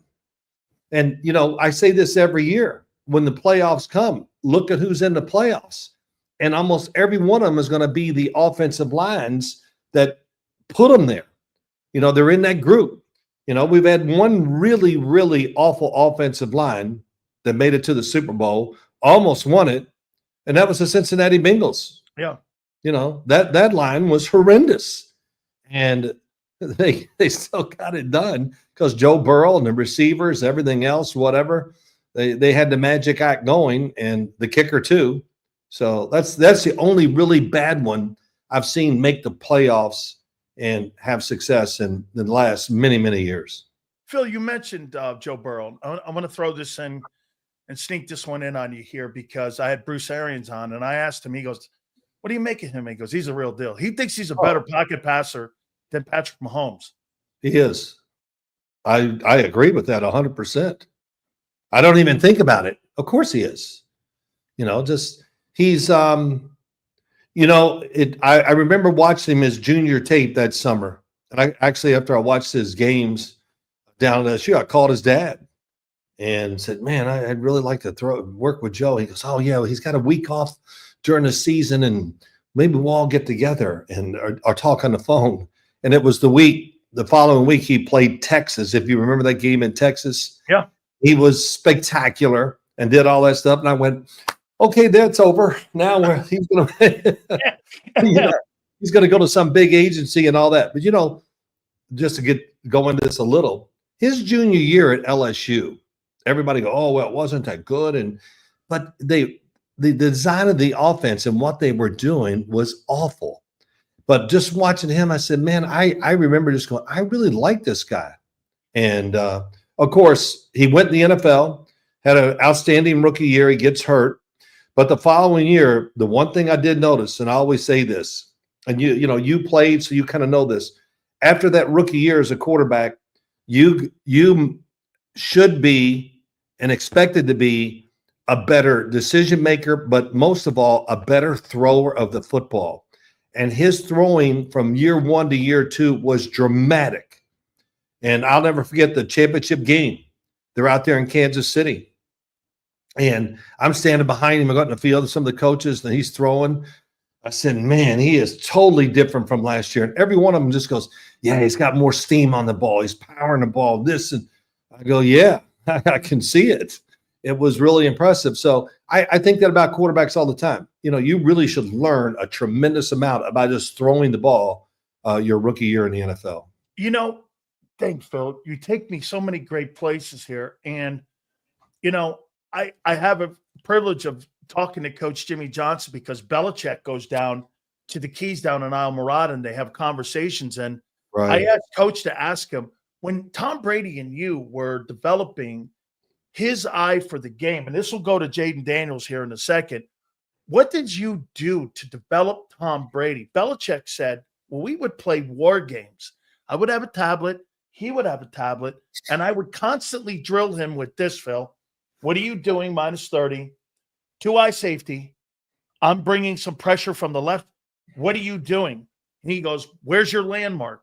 And they were teaching pre-snap reads and pre-snap landmarks on where he was going. So my question to you was, as you go into your second year like Jaden Daniels, is it more about on the field reps, throwing in practice and OTAs, or is it more about elevating your game off the chalkboard and being able to understand where your landmarks are, pre-snap reads? Because in the pros, you got to know where to throw the ball. In college, they tell you where to throw the ball. So, is that the big thing from year 1 to 2? Well, everything you said, I would say yes, to almost everything about that. 1, physically get better, but 2, understanding the game even more and making decisions that are not only clearer, but quicker to give you a better chance to have success on the field. And, I'll never forget this. About mid-season, maybe a little past it, Tom Brady's rookie year, Charlie Weiss was up there coaching, and I don't know, just randomly he goes, hey, Sims, this Brady, he can really throw the ball. And I'm going, Charlie, I know. damn, what are you looking at me kind of talking down to me or whatever? But I was like, not it. But, if you remember, what was he doing after practice? They were taking everybody they could to another field and practicing with him being the guy. Coaches are out there rushing the passer, like just trying to give him looks. And so the point being, Tom Brady was already kind of on top of it.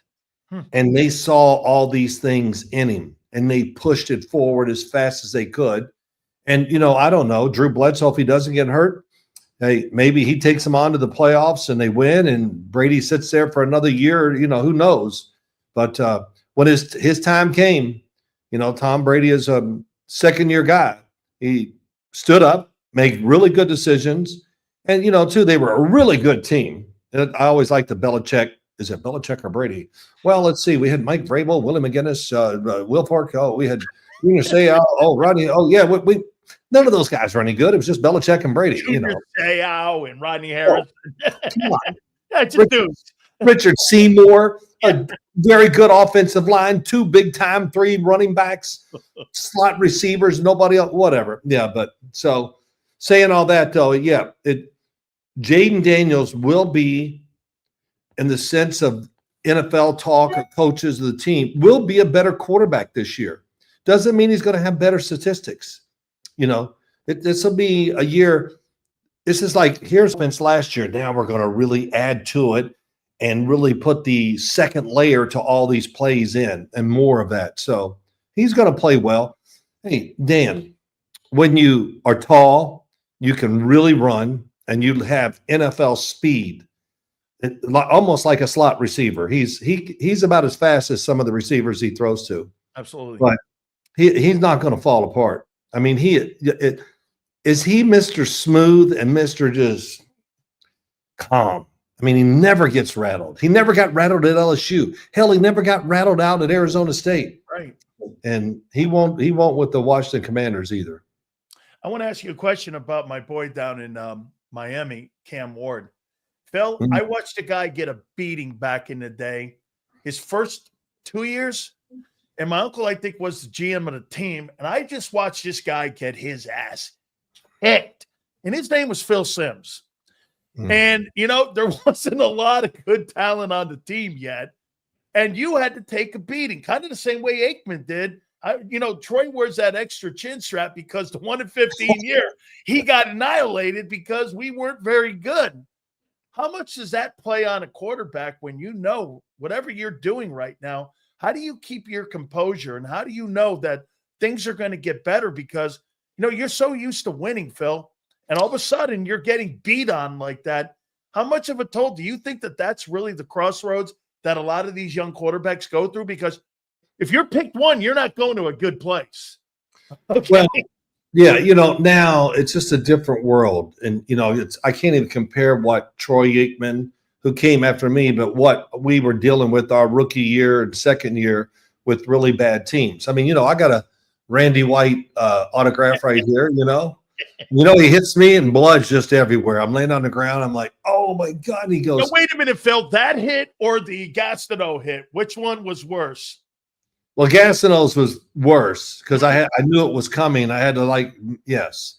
But when Randy White hit me, I'm moaning, and I don't know what I said. He goes, shut up, you baby.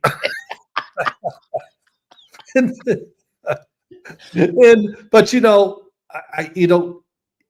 it's just what it is. When Troy or when I came in the league, stand in there. God dang, don't, as Parcells would say, don't have Sims, when you get cabin fever, it's over.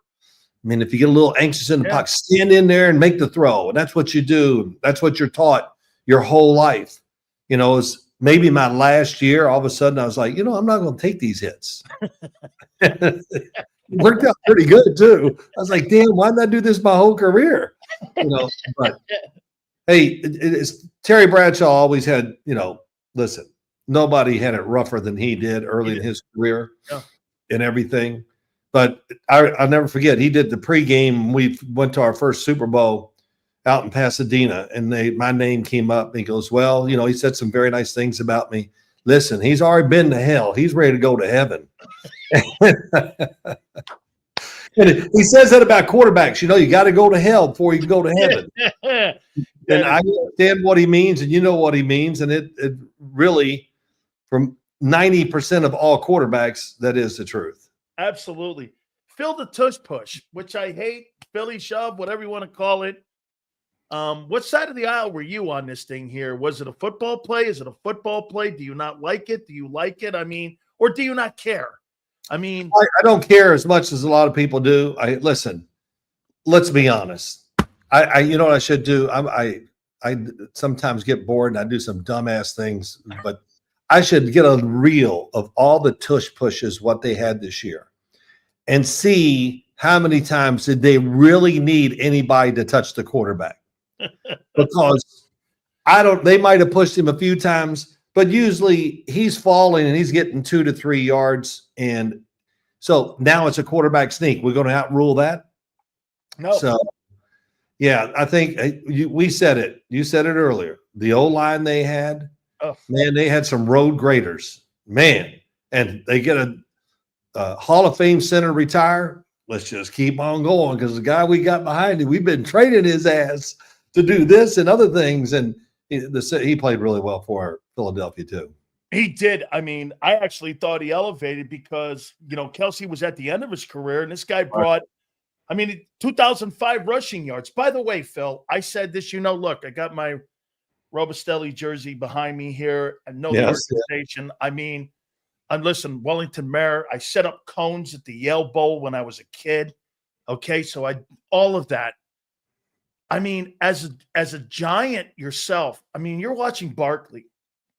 Am I right when I say this? I got ripped on CNN, they had me on CNN, and I said that guy's not going to make any impact. He never lived up to the second round or second pick in the draft. I just never saw it.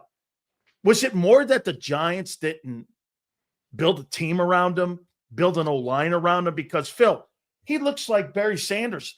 Every time he touched the ball, I thought he was going to hit his head on the goalpost. Yeah. No. Was it more the Giants failing to build a team around him? Because, those 5 years were okay, but not like last year. Hey, look, the Giants tried. And as we know, as you look, they just struck out with so many draft picks. And, of course, now the offensive line is not what you really want it to be. Now you take unnecessary hits, even as a running back. And, I would think running backs, there's a lot to it. But, man, you got to just be lucky as hell not to get up here and there. And now, all of a sudden, we put, as you and I have already said, maybe one of the greatest offensive lines in history. And we got a guy back there who can literally jump over defenders, forwards, backwards, his speed, his ability to cut. Everything. So for Saquon, it all came together. And good for him. I run it. He lives up, or did. I don't know if he still is up in this area where I live in New Jersey. And I would run into him every once in a while. And even down at the complex, I'd say, man, Saquon, I'm telling you, I'm just like, just hang in there. Because, man, if this works, shoot, you're set for life. Yeah. That's it. Because he was so loved by the fan base. And no matter if it didn't go well for him or not, just the Giant fans, and they loved him. So if he'd had success up here, it would have just been incredible. Now, he's from that area down in Philadelphia, so I would think life's going to be pretty good down there for the rest of his life, too, for what he did. But this, ready? The Eagles, at a facility I go down and work out at, used to own it, sold it to a guy, whatever, and I look across down on a little turf field, and I see this massive human being. I go, wait, is that Mekhi Becton? I said, look at him. Holy Christ. I just was like, wow. And then the Jets, of course, didn't want to re-sign him. And then I heard he was going to go to Philadelphia. I said, oh my gosh, he's going to be an all-pro.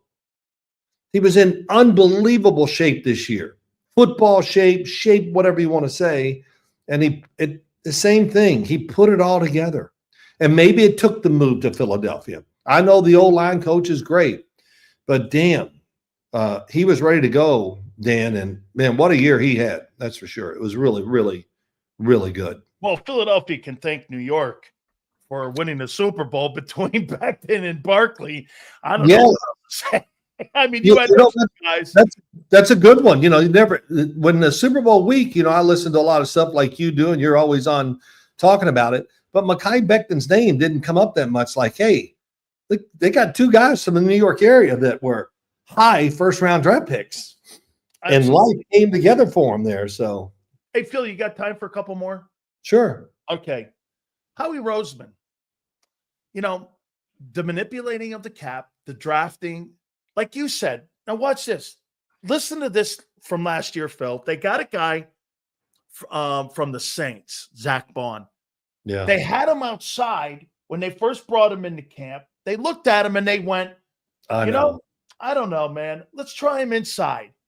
They move him inside. It's a first team All-Pro. You're like, okay, well, all right. You know, that happens every now and then. Not first team All-Pro, but that happens. The guy plays well. Becton's going back and forth, and all of a sudden they go, you know, he doesn't really have the feet to play tackle. Let's put him at guard. What do you think? Guy plays Pro Bowl guard. And you're going like, hang on here. Okay, that doesn't happen in the real world of the NFL where you're just finding dudes on 50, like the 50th guy or the 49th guy on a roster. You bring him in. He's first team All-Pro.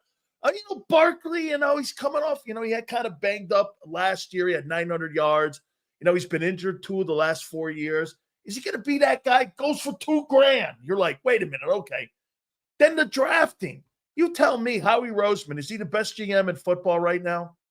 He's on fire. And, you know, there's a couple things. Zach Bond, let's say, I liked him down in New Orleans, but you took a guy that had okay speed there, but you put him inside and all of a sudden he's got really good speed. Oh, it's a whole different world. Now we got guys protecting me and I can run. And, of course, his football IQ is off the charts. You know, there is a special quality a lot of these guys have. They can read plays and they can read quarterbacks. And he just happens to be, well, Philadelphia, unfortunately, being a Giant fan that I am, they got a lot of those guys. But but Howie Roseman, when you have success, it emboldens you even more. And now you really trust your thought. And I think it all started with when they traded for A.J. Brown. You know, that changed their football team. Now we got a guy over here that is a monster. And he can one-on-one, we can dominate that. And then it just started trickling down to everything. And of course, the draft picks it was almost hilarious. Will somebody take the Georgia players instead of the Eagles? My God. You see all these guys on their team, Dan, and you just go, well, hell, why didn't Georgia win they should have won more national championships with what they had out there. All right. Azeez Ojulari, is he going to be another one of those guys now? The Eagles signed this guy. I mean, is he a player? What is he? I mean, tell me who he is, because I look at him, I'm like, anytime you move off a guy, and by the way, his numbers aren't horrible. He looks like maybe he was used situationally, but what do you make of him? Well, I like him. I did. I liked him all year and everything, just watching him, and I just thought he was a really good part of the team. And, you know, it gave him depth, all that stuff. But he's going to a team that's just going to give him, you know, now it's my turn. Got to let it go. You know, it's not like, all right, I got to pace myself. That's out the window. It's just I don't know what to say. I have a saying. I don't want to say it here, but it's all out. As soon as you go in the game, let it go, because there's another guy behind you. Oh, yeah. They're going to rotate these guys in and out. So Azeez Ojulari, I've always liked him ever since he's come in the league. And I think he's going to be this could be his best year of his career coming forward. All right, I sent a text message to LT, and I go, so what's up with you and Sims? This kid, Abdul Carter, I mean, I don't know what's up. He goes like this. He goes, hey, let the youngster go out there and carve his own number out, man. Yeah. I mean, and I said this, and I tell people this. When you got a number with the Giants, it ain't like a number. No disrespect in Tennessee. Okay. I mean, it's a different world. It's like Yankee stuff. I mean, number 7, number 5, you know what's up, right? Oh, yeah. Well, yeah, that's in 56. Yes. And so I go, then I heard, hey, did you hear? And LT goes, well, Sims ain't doing it either. And I go, wait a minute. So you two guys told Abdul Carter, hey, son, go out and carve your old deal. So he's wearing 51. I like the number. It's a bunch. Yeah, I like what he did there. That was clever. But, Yeah. I didn't say you can't. I actually was like, if he wants to do it, I'm kind of honored. I'm not that way, like, oh, don't touch my jersey. Okay, if he had a great career and he's wearing 11, so there'll be 2 11 jerseys up there hung up. And, so I kind of said that to Drew Rosenhaus. And I guess I was doing an interview and I said, yeah, man, I can't believe he mentioned my name. But, maybe I can relive those days when I was an outside linebacker in high school. I'll be like him. And so I was, just kind of off the cuff and just kind of talking. I didn't know it was going to turn into big news. And, my wife was like, whatever you think. My oldest son, Christopher, was like, I think it'll be cool. And so we all had that kind of going. But my daughter and my daughter-in-law, who's very quiet, man, and then I did not get one text that said to do it. Oh, no, I would not. I did not want you to do it either. I should have texted you. I should have texted you and told you, no way, do it. I never, ever want to see those numbers. 56, 11, 81. I don't want to ever see that stuff out there because, again, you got to understand, back in the day, those Giants tickets were willed to people. Yeah, they were willed. I mean, you just didn't show up to a Giant game and you got a free ticket. Man, you carved your name out with those things. Charlie Connolly, all them guys. Yeah. Well, I listen, now that it's done and over, I'm like, okay, maybe I'm kind of glad now that it never did happen. And, but I think the Giants are having whatever. I talked to Joe Shane and he goes, hey man, it's whatever you want to do.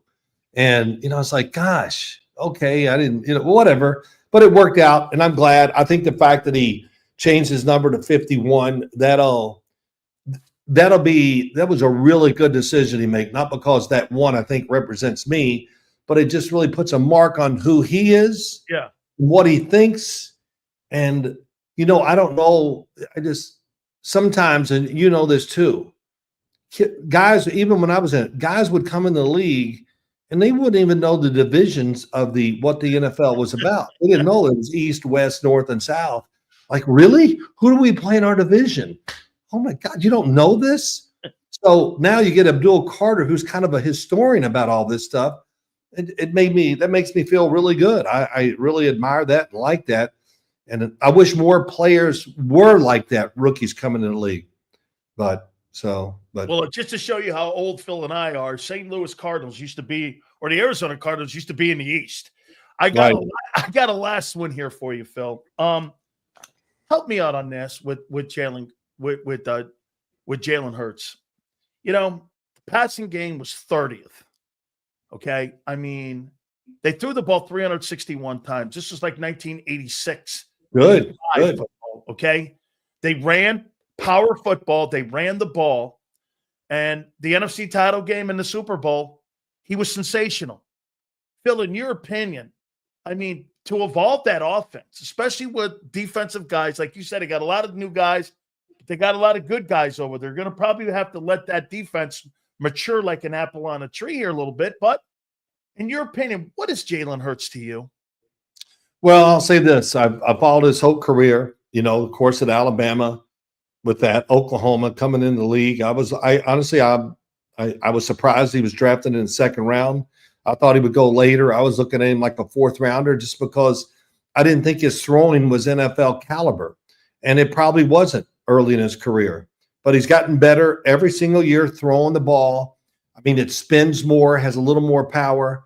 And, of course, the run game. But also this. He's on a good team, but they understand who he is too. Jalen's not going to be Jaden Daniels. He's not going to be Joe Burrow. He's not going to be Josh Allen. They made the offense, and I mean this as a compliment, simple. And I knew when I would watch them get ready, people always want to talk about them. I'd watch a couple games ago. God damn, they run the same stuff every game. It's so predictable.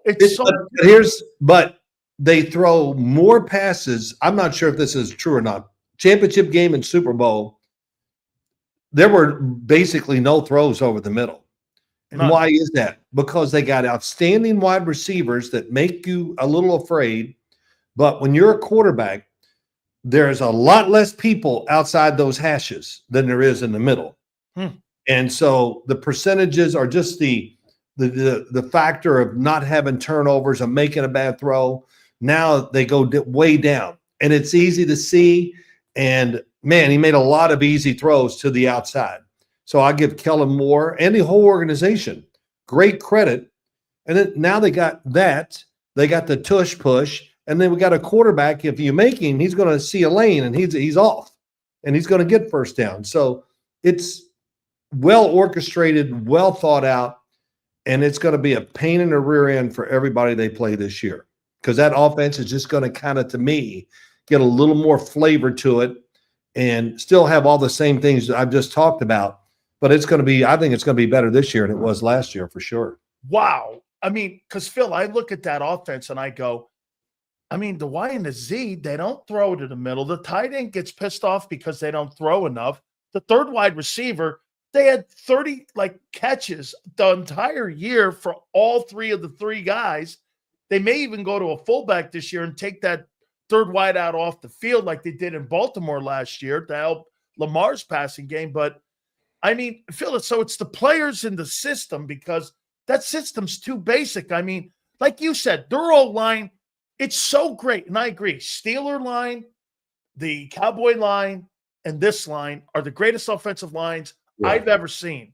Okay. I mean, those are the three best lines.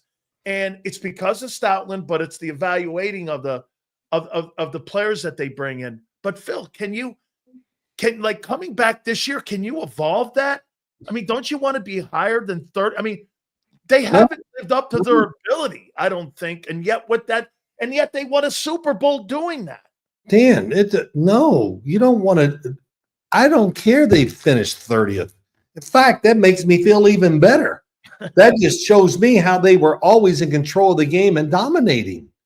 And again, it was beautiful at times during the year, especially late. Now, they started out bad last year, and I think they had a little meeting at 2-2 and said, we got to figure this out. And no matter what you do, even though it's basic, you still have two super guys at wide receiver. So that right away eliminates a lot what the defense can do. So the defense, every time those guys come up there and line up, they go, okay, let me back up just a couple more steps because I don't want to get beat deep, those kind of things. And it's one-on-one. It's so easy for the quarterback to read. Oh, my God, I can see it right now. Let's see. A.J. Brown or Devontae Smith. A.J. Brown's complaining he's more. So they put him in the slot and he runs a 5-yard out. They throw it to him. He gets 10. It's like, we haven't thrown to A.J. for a few series. Let's make sure we get him 2 or 3 this drive. And they actually can do that.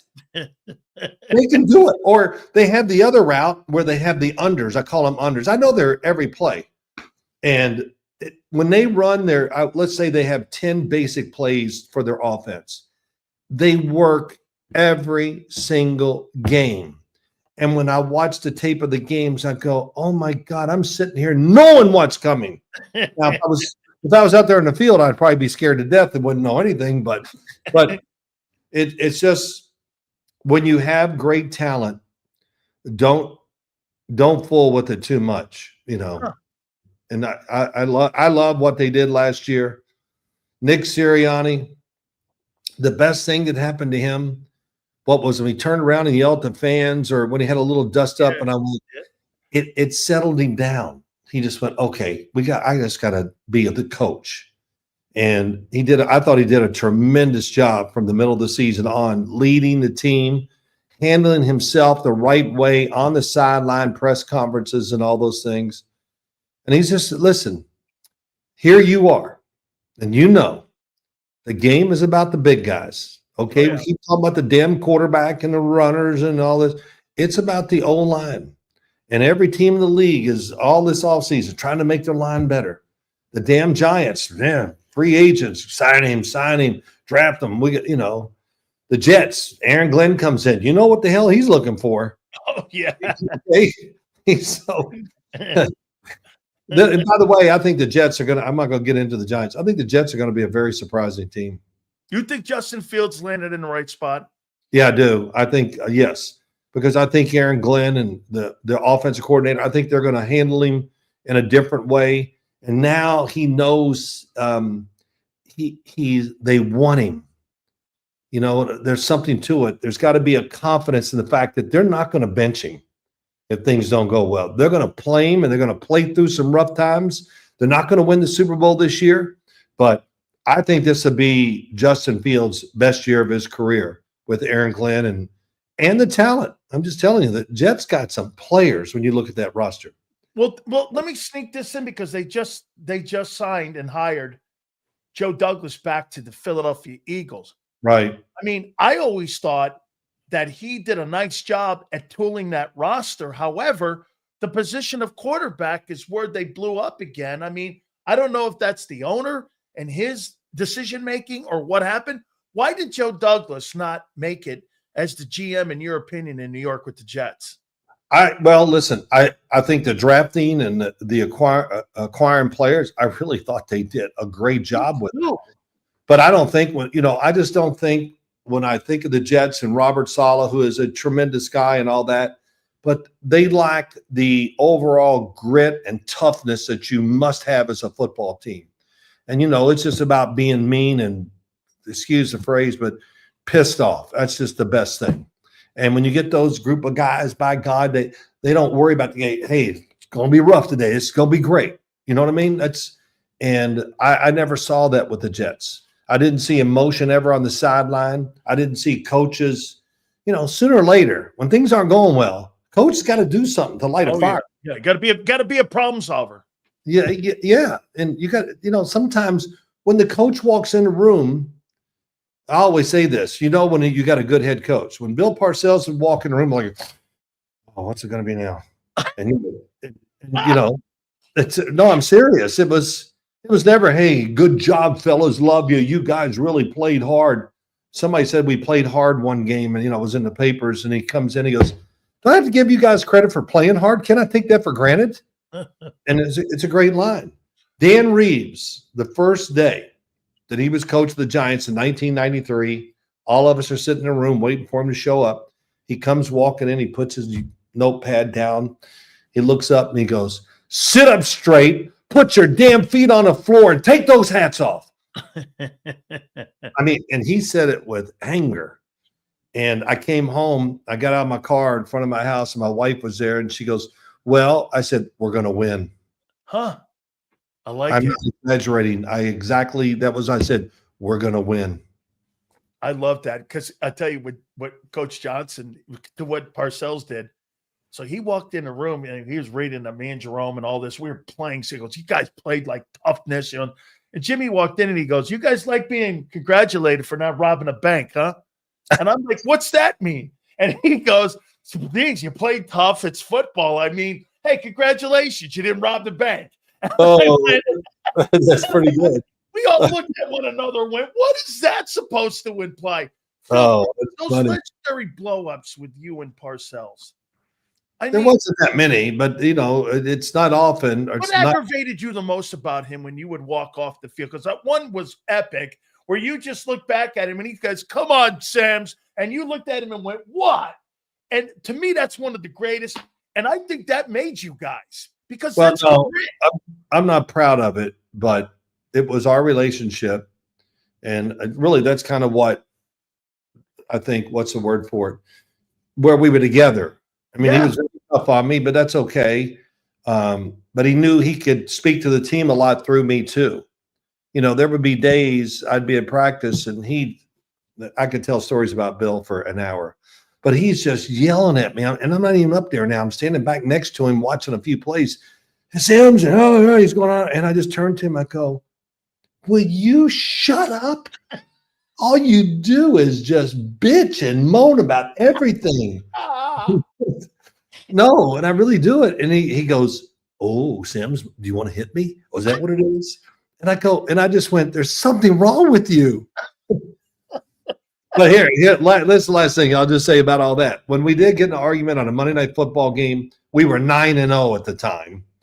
And and the ball was tipped and hit Maurice Carthon in the back shoulder instead of perfect, because Maurice isn't going to be able to adjust to anything. You got to hit it perfect.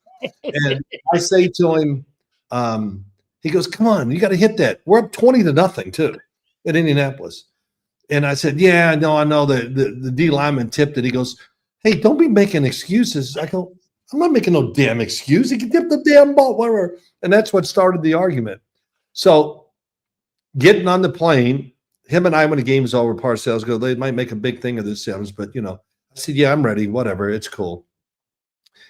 As we're standing in line, getting, you know, going up the steps to get on the airplane, I can't tell you how many guys came up and put their arm around me and go, you're the man.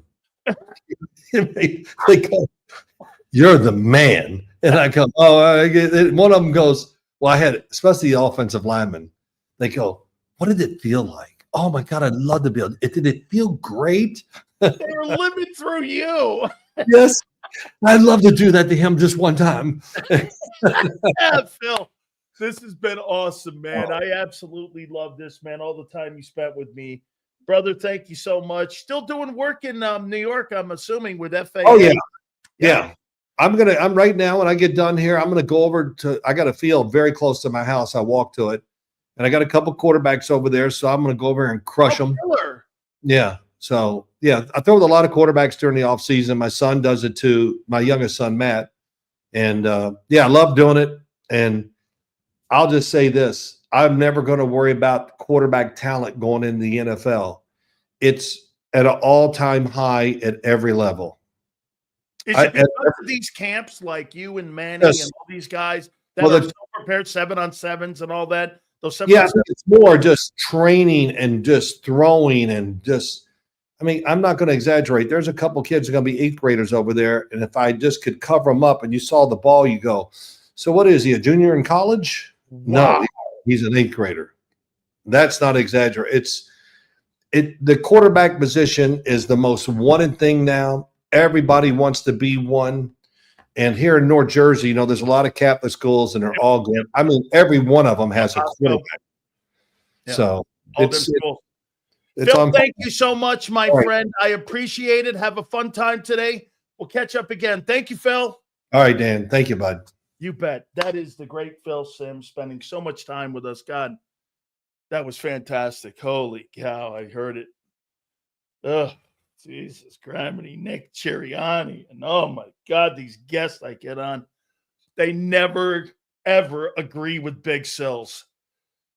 Oh, God, I'm getting tired of this. Well, we'll have Battle Royale, okay? Learned so much about football and schemes because of you. Thank you. Kimberly, thank you. I think it's because of the people also that we bring on the program. And we talk ball. You know what's crazy? You want to hear something today? So earlier this morning, I talked to Tony Dungy. Today, I talked to Phil Simms. Having a pretty good football day. Yeah. Again, get this.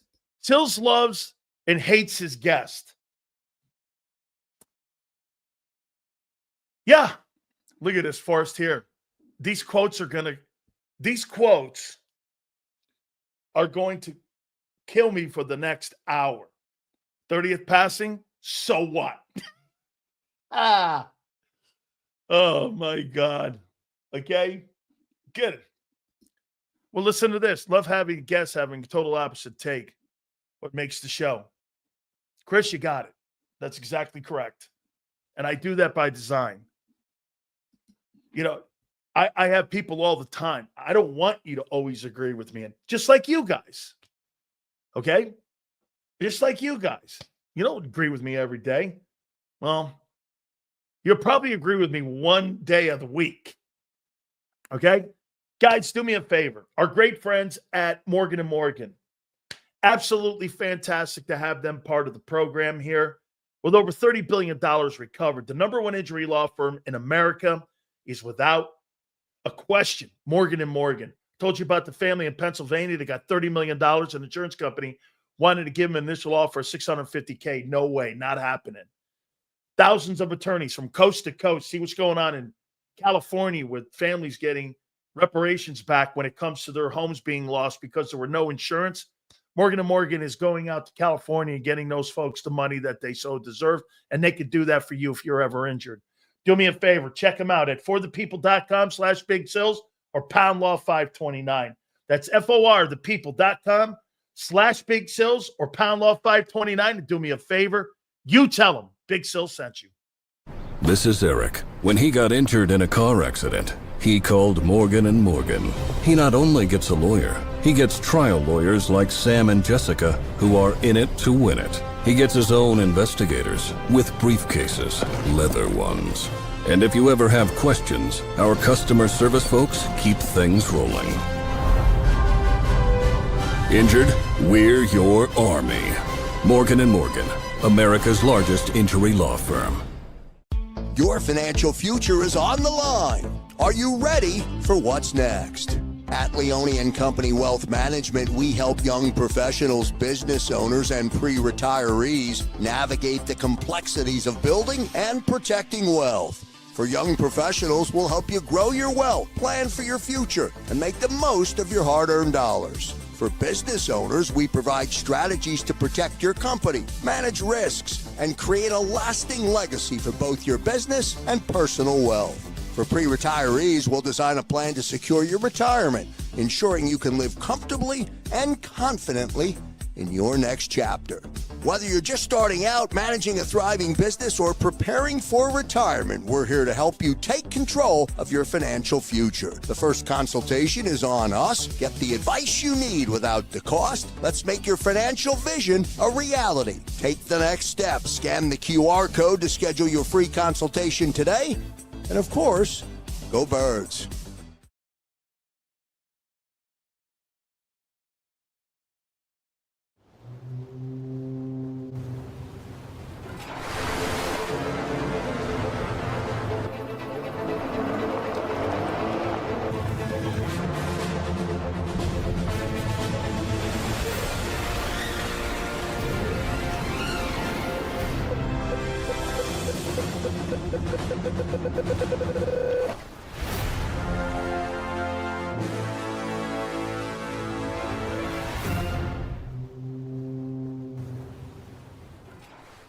They're carving them up and good play calling along the way. First and goal at the 6.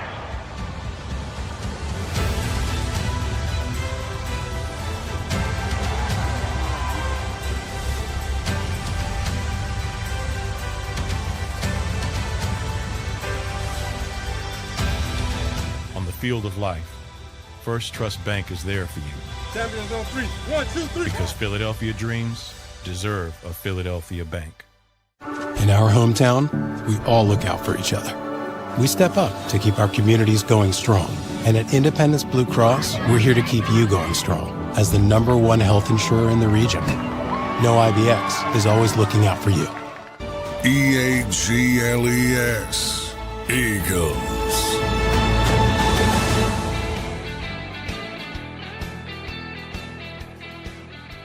Big Sills National Football Show. Please hit the like button.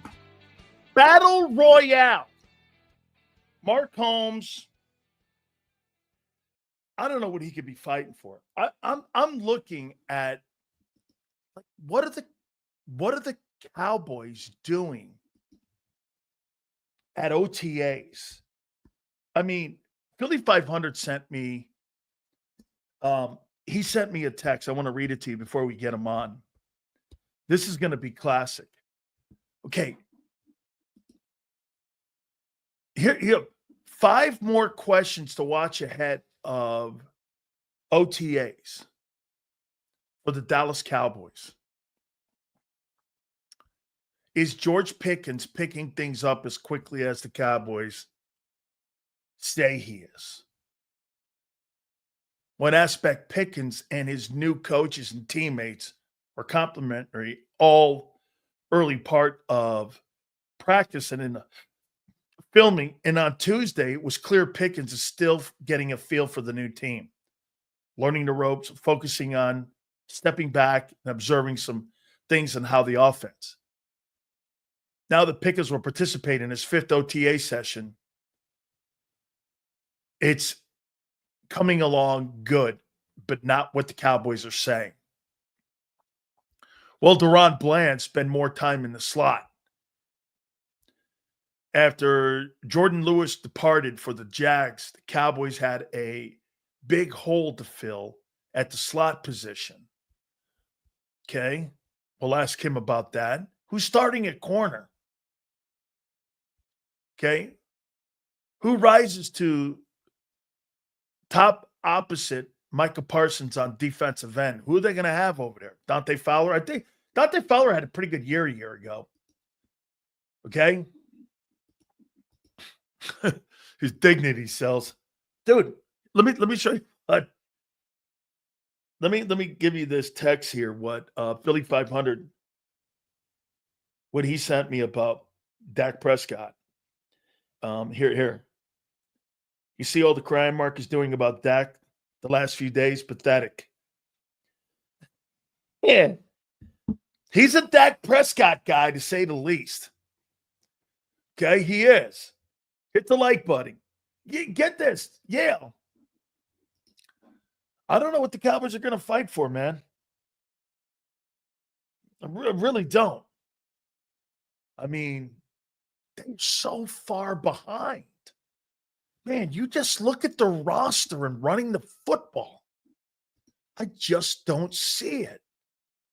And, again, I get it that Dak is going to make a lot of people better on that team. I totally get it. But when you look at the depth chart, let's take a look at this, for instance. Where are they better than the Eagles? Now, you could debate Dak and Hurts. Some like Dak more, some like Hurts more. And I think Phil Simms said it perfectly. He's perfect for what the Eagles do. Dak's a better passer by far.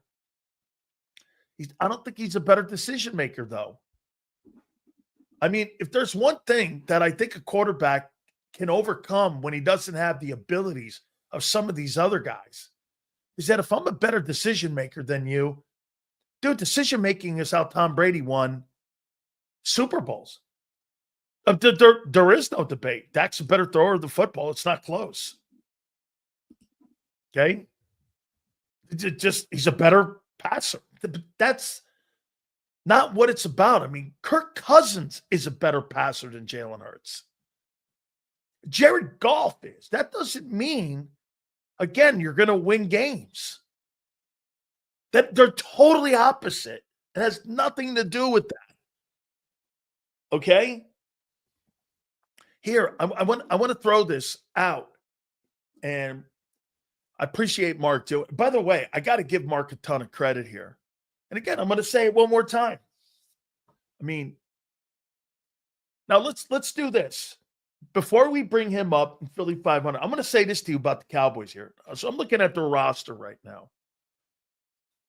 And let's take the Eagles out of this for a second. The rest of the NFC, Rams, Detroit, Washington, Green Bay. Okay? Someone's got to play the Eagles in the NFC title game. If you guys think they're getting there. Okay, Williams at running back. They're probably hoping that Sanders shows a little bit of what he did in 22. Lamb is as good as anybody.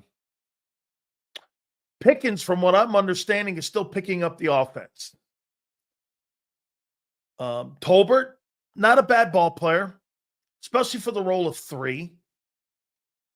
I'll tell you this about Jake Ferguson versus Dallas Goedert. Is he better than Goddard? I think he's more dependable. And dependability probably gives me, I can count on that guy being out there.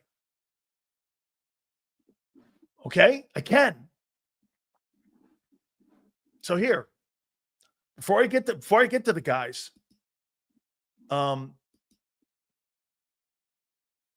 Guyton has to play better. Tyler Smith at left guard. He's not better than Landon Dickerson. He's a great player, though. That's pretty compatible. This BB kid needs to play better. He's not Cam Jurgens. Tyler Booker, we'll see. I don't know. Terrence Steele's a good football player. I'm looking for, like, again, not the Eagles. How do they compare against the Rams? I mean, the Rams get Devontae Adams. They got a good running back, Williams, the kid from Notre Dame. The defense. I like the signing of Dante Fowler. You put him on the other side of Parsons, that's a pass rush. I mean, the kid a year ago had 10.5 sacks. He duplicates that, puts that on a Cowboy, and then you have another guy on the other side with Michael Parsons. I would make this point to you. Parsons had 12 sacks. Do you believe that the Philadelphia Eagles have better edge rushers than the Cowboys? Nolan Smith and Jelix Hunt, Bryce Huff. Do the Eagles? I mean, but then again, got to remember this about the Eagles. They didn't need a premier pass rusher like Parsons last year to win a Super Bowl. I mean, right? There's nobody elite at that position in Philly. But they didn't need it. It's not what they're doing. They've got better internal play. Again, I don't think it's so much at lining up against Philly. It's where's Dallas versus LA, Rams, Detroit, Washington, and Green Bay. Minnesota, if you want to throw them in there. All right. I want to see some boxing today, man. I want Mark Holmes to get on his tail here, and I want him to fight for his Cowboys here, man. Last couple times, this guy's been ducking and weaving. I mean, I think compared to the rest of the teams in the NFC, are the Cowboys in the conversation? Let's bring the fellas in here, as we always do here on a Wednesday. By the way, that was pretty awesome. Phil Sims. Hold on one second. Wait, let me get. What is he going to go get? Toilet paper? How you doing there? Hey, Money? And I'll say, Champ, how you doing? Champ is good. The champ is good. Champ By is the way, great. you have to listen to what Phil Sims said a couple minutes ago about Jalen Hurts. I'll tell you in here in a minute, bud. And I just texted him about Dak. He's a huge Dak Prescott fan. Mark, he likes Dak. Again. I mean, how can you not like Dak? What's that? How can you not like Dak? Amazing talent. Amazing. He's amazing. Hey, Mark. Now, I got an interesting text from Philly 500. Mm-hmm. I've been very, very, very upset lately about Dak Prescott, and you've been like a little bit upset. Can you please expand? Upset? Mark's been very upset lately about all the Dak Prescott hate. No. Hold up. I'm used to that. I'm used to the Dak Prescott hate. I tell you what, it is crazy. I'm going to tell you, Philly, you guys better not lose this game, because I literally have a guy. I wake up in the morning. I'm over there next to my wife. I'm snuggling up. I'm trying to rub a little something. I'm enjoying my life here before I have to get out of bed. I see my wife. I grab my phone. I check my emails. And every morning there's an Eagle fan that sends me just the craziest. Your team sucks. Your quarterback's ass. You're going to get, mollywopped on it. Admit it. You suck. You suck. I'm like, how do you wake up in the morning ready for violence like that? I think you should share the emails with everybody. I think you should do videos. I do. Read them out. I think it would be great to see it. Yeah, I used to get them from 49er fans, but, they've kind of gone silent now. I think what happens is you talk all that shit all week, and then of course you're going to have Eagle fans respond, and I don't know what you expect. All week. You take little jabs. Come on.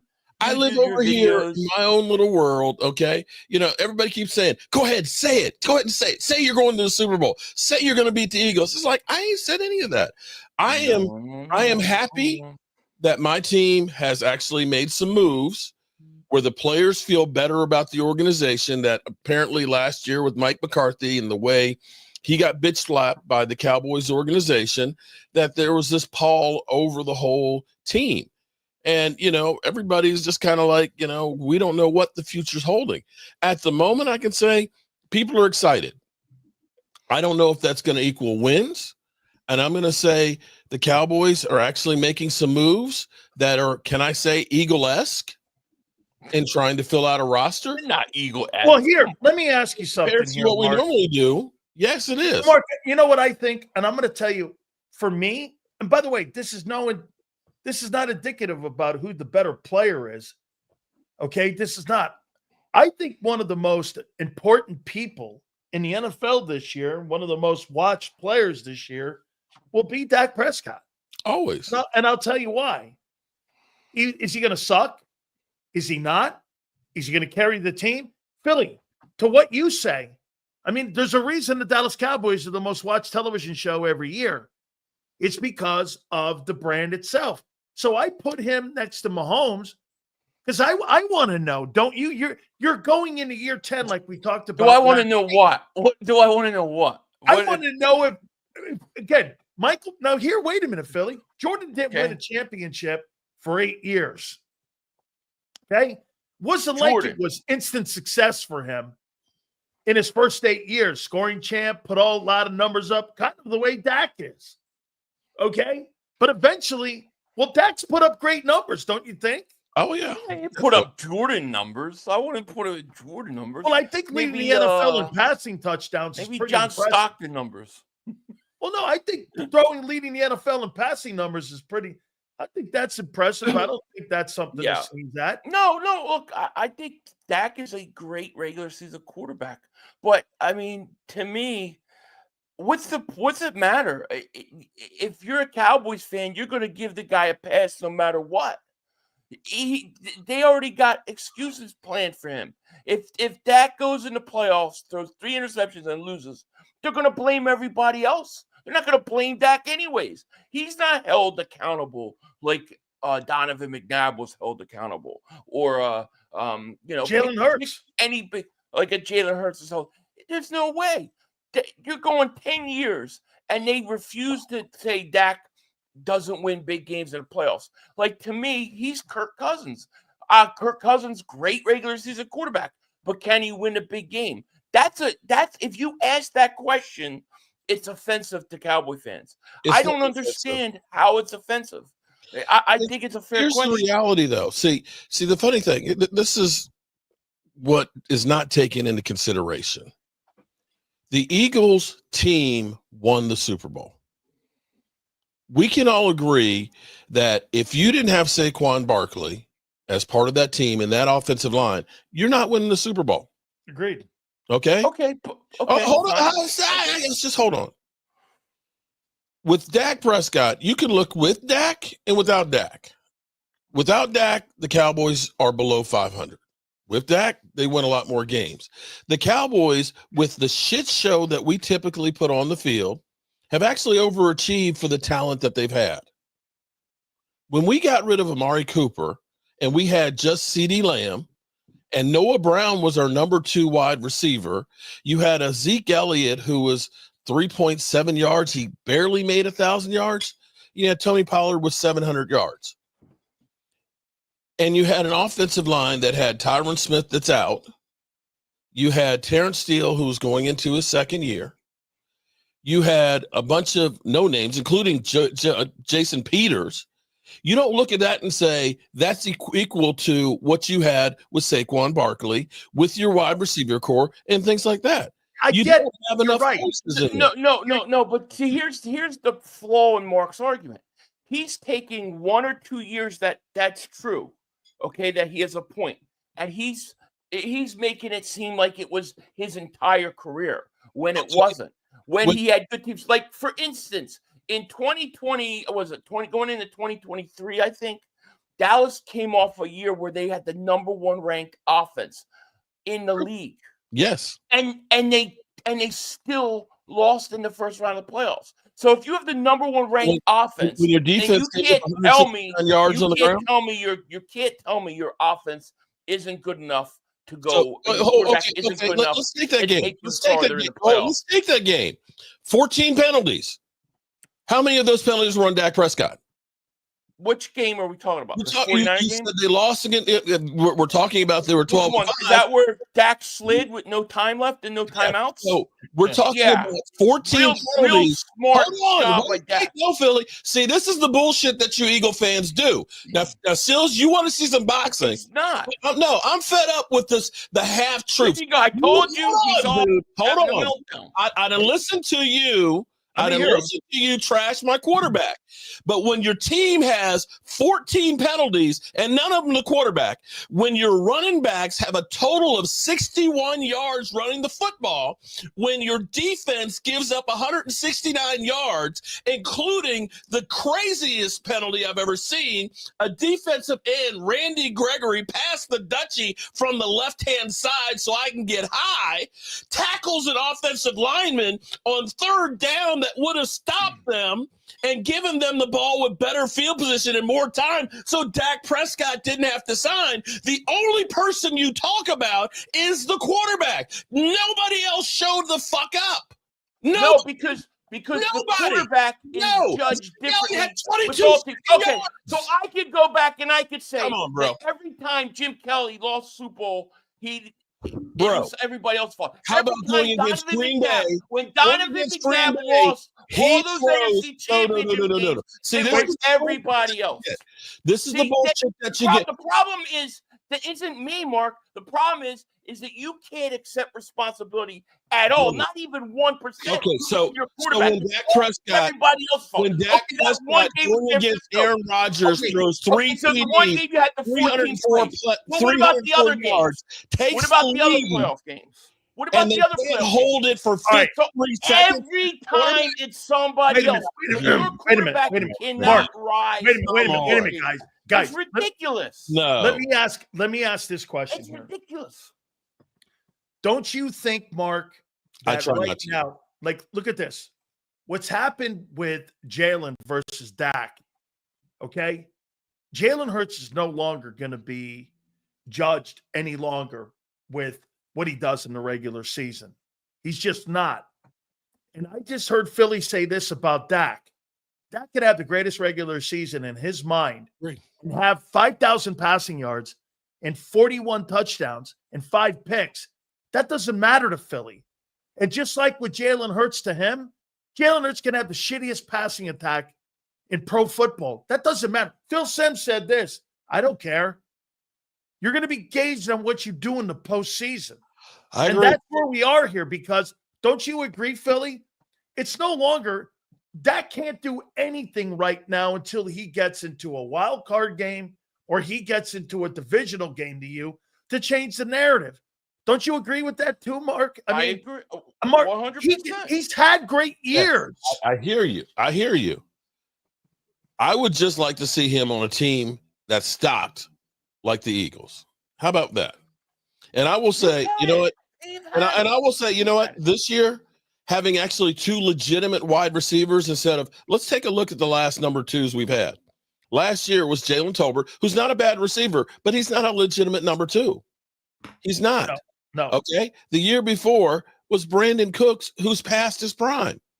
Do you look at him and equate that to like Devontae Smith? No. The year before, it was freaking Noah Brown. Clifford Franklin Brown. Sorry. I can't look at that and say that's great production. I can go through and you can take Miles Sanders on your team 3 years ago, and he's played better than anybody on the Dallas Cowboys the last 4 seasons. 1,300 yards rushing, which is 4th all-time in Eagle history. Okay. Ain't nobody in the Cowboys gone even close to that in the last 4 years. Actually, 5 years. So when we talk about this, we don't have that 5 same years on Dak's record, right? He played what? How many years has he played now? 9? He's going into his 10th. Going in his 10th year. He's been a number 1 seed. He's been a number 2 seed. And every single time he goes to the playoffs, he does the same thing. He doesn't rise up. He doesn't put the team on his back. And then it's everybody else's fault. We're even going to the point now where we have to talk about how many penalties have This to is be in a just the playoff. same old, because it doesn't matter what I say. You are setting your Because mind. you got to Dak accept backs it. up, stacks the Accept it. choker.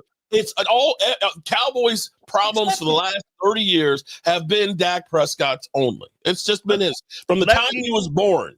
Let me ask you this question, Philly. So Yeah. why am I to believe that this will be different under Kevin Patullo having been hired from within, where every hire that you've had that was successful was a hire from outside? Because if you think about it, in 21, it was a brand new coaching staff coming off of Doug. They all came over. Kevin Patullo, Shane Steichen came over from Indianapolis. You elevated Brian Johnson, and he's been there the entire 4 years. I mean, Brian Johnson was there in the building also with Jalen Hurts. He even knew Jalen Hurts back to Houston. Why is this going to be a different offensive coordinator approach than what it was under Brian Johnson? What makes you say this will be better? Well, I think there's a couple things. One, Patullo's been with Nick Sirianni since he first came to Philly, right?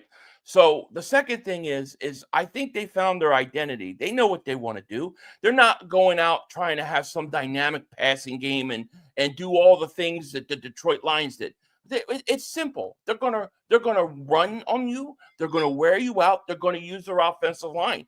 I don't think it's a matter of whether teams are surprised or not going to know what's happening. I think teams will know what's coming.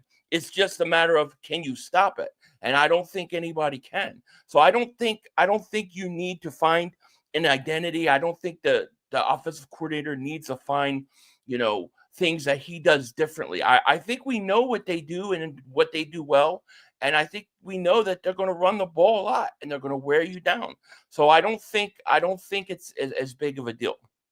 Let me go over to you, Mark. Do you think you have the best duo of pass rushers in Dallas? Probably. I mean, last year, Fowler had 10.5 sacks. You add that with 12. You might have the best edge rushers in the NFC East as a duo this year. In your opinion, has this been an upgrade in one of the areas you're looking at on getting after the quarterback? You have to get after the quarterback in today's NFL. Okay? Have you made an upgrade there? Without a doubt. Now, see, last year, the problem for us was everybody got hurt. We lost 3 edge rushers before training camp, including like Sam Williams, who is kind of like Randy Gregory, has some flashes and ends up having some boneheaded penalties. Lawson was the best other rusher that we had on the outside, and I think he had 4 or 5 sacks on the season. Dante Fowler is definitely an upgrade from what we had last year, but you can't just look at just him. I think Donovan Easy is going to be really good. I think that you're also going to see a bit from Sam Williams, who's in a contract year, and it's kind of like shit or get off the toilet. So collectively, you're going to have a good rotation. The problem with the Cowboys is going to be is the same problem we have every year in playoffs. We are great at rushing the quarterback. And when Dak Prescott is scoring a lot of points, you're basically pinning your ears back and letting those guys go. Unfortunately, playoff football, which we haven't seemed to realize, is different. You got to be able to stop the run. Score a lot of points. Well, no, you don't score a lot of points, in which case it's a lot more running. And when it's a close game, we're not good at stopping the run. And we don't have a lot of big hogs that are in there. We are looking at Solomon Thomas, who, again, is a great pass rusher, a little bit light in the ass. Osa Ndigazua, again, great pass rusher, light in the ass. And we're going to need Mozzie Smith to kind of step up. Or Jay Tola, who's a rookie that we just drafted in the 5th round. So we don't have a lot to stop the run. That's the Achilles heel to me. That and our secondary is beat up. How about this here? Both of you guys comment. And Son of John, thank you very much. Hello, I just want to say this to be fair to each of you, are correct to a degree. Can we just get over the repeat of why Dak sucks and move on to see what happens when the season starts? I mean, Billy, to you, and this is probably aimed more at you here, is this what this guy is to you? I mean, do you see he is a good quarterback, okay? There's no doubt he's a good player, but at the end of the day, you're right. These guys are all gauged on what they do in the postseason. Until further notice, this is how you see him right here. No matter what he does, in the regular He season. could go out and throw 45 touchdowns and 10 interceptions in regular season. To me, his season starts round 1 of the playoffs. Well, that to me is when I got to see. So let me ask the question. Then how do you gauge somebody like, say, Justin Herbert or Trevor Lawrence? Same way. Smith? I think Justin Herbert's the most overrated quarterback. Here's a guy that goes out, throws 3 interceptions all year long. That's all they talk about. Goes into a playoff game, throws 5. And all they talk about is 3 interceptions. Yeah, I but see him the same way. I look at Philly, but I look at a player this way. If you're talking about individually, is that player the best player at his position in the game? See, I'm looking at it through the eyes of a player, or does that guy fit a team concept better? I think there's 2 different things you're looking at there. Because when I look at Justin Jefferson, I look at him and as the best skilled set wide receiver in the NFL. When I look at AJ fits exactly what they're doing in Philadelphia. CeeDee Lamb fits exactly what they're doing. But yet when you look at, and you've got to have an eyeball test, like Phil Simms just said it, nobody's better in the NFL than Joe Burrow. But because he hasn't won a Super Bowl, that doesn't make him lesser of a player because he hasn't won. It's the organization that fails him. No, it doesn't make him lesser of a player. But when you get into a playoff situation and everything's tighter and there's more pressure on you and you got to make every throw, you can't have those turnovers. A lot of guys under those circumstances or those situations, they fold, Sills. They're not the same player that they were all year for whatever reason. Because they're asked to do more. Well, and you know what? I think that's a part of it. And then you get quarterbacks that could go into those situations and they flourish. I mean, we saw it with Tom Brady and Peyton Manning. Tom Brady was a pressured quarterback. He could win under pressure, and he developed into the greatest quarterback of all time. But when he first came on the scene, he wasn't throwing 40 touchdown passes. He wasn't. He was managing the game, not turning over the ball. But in pressure situations like a Super Bowl versus the Rams and stuff, he made the plays that he had to make. There are quarterbacks that when they get to the playoffs and they get in situations where they got to make the big plays, the big pass, and the pressure's on them, they don't do it. And I think that's a big part. I think that's a forgotten thing in today's football. We look at stats so much, fantasy numbers, these numbers, we forget that simple thing. I think back in the 80s, it was overblown. Like that's all that mattered. And then I think guys like Dan Marino didn't get the respect maybe they deserved. But now I feel like it's the opposite, where we forget what matters the most, and that's winning. So how about this? To me, I think it's a big deal. Mark, how about this? And you tell me if you subscribe to this. I brought this up last week.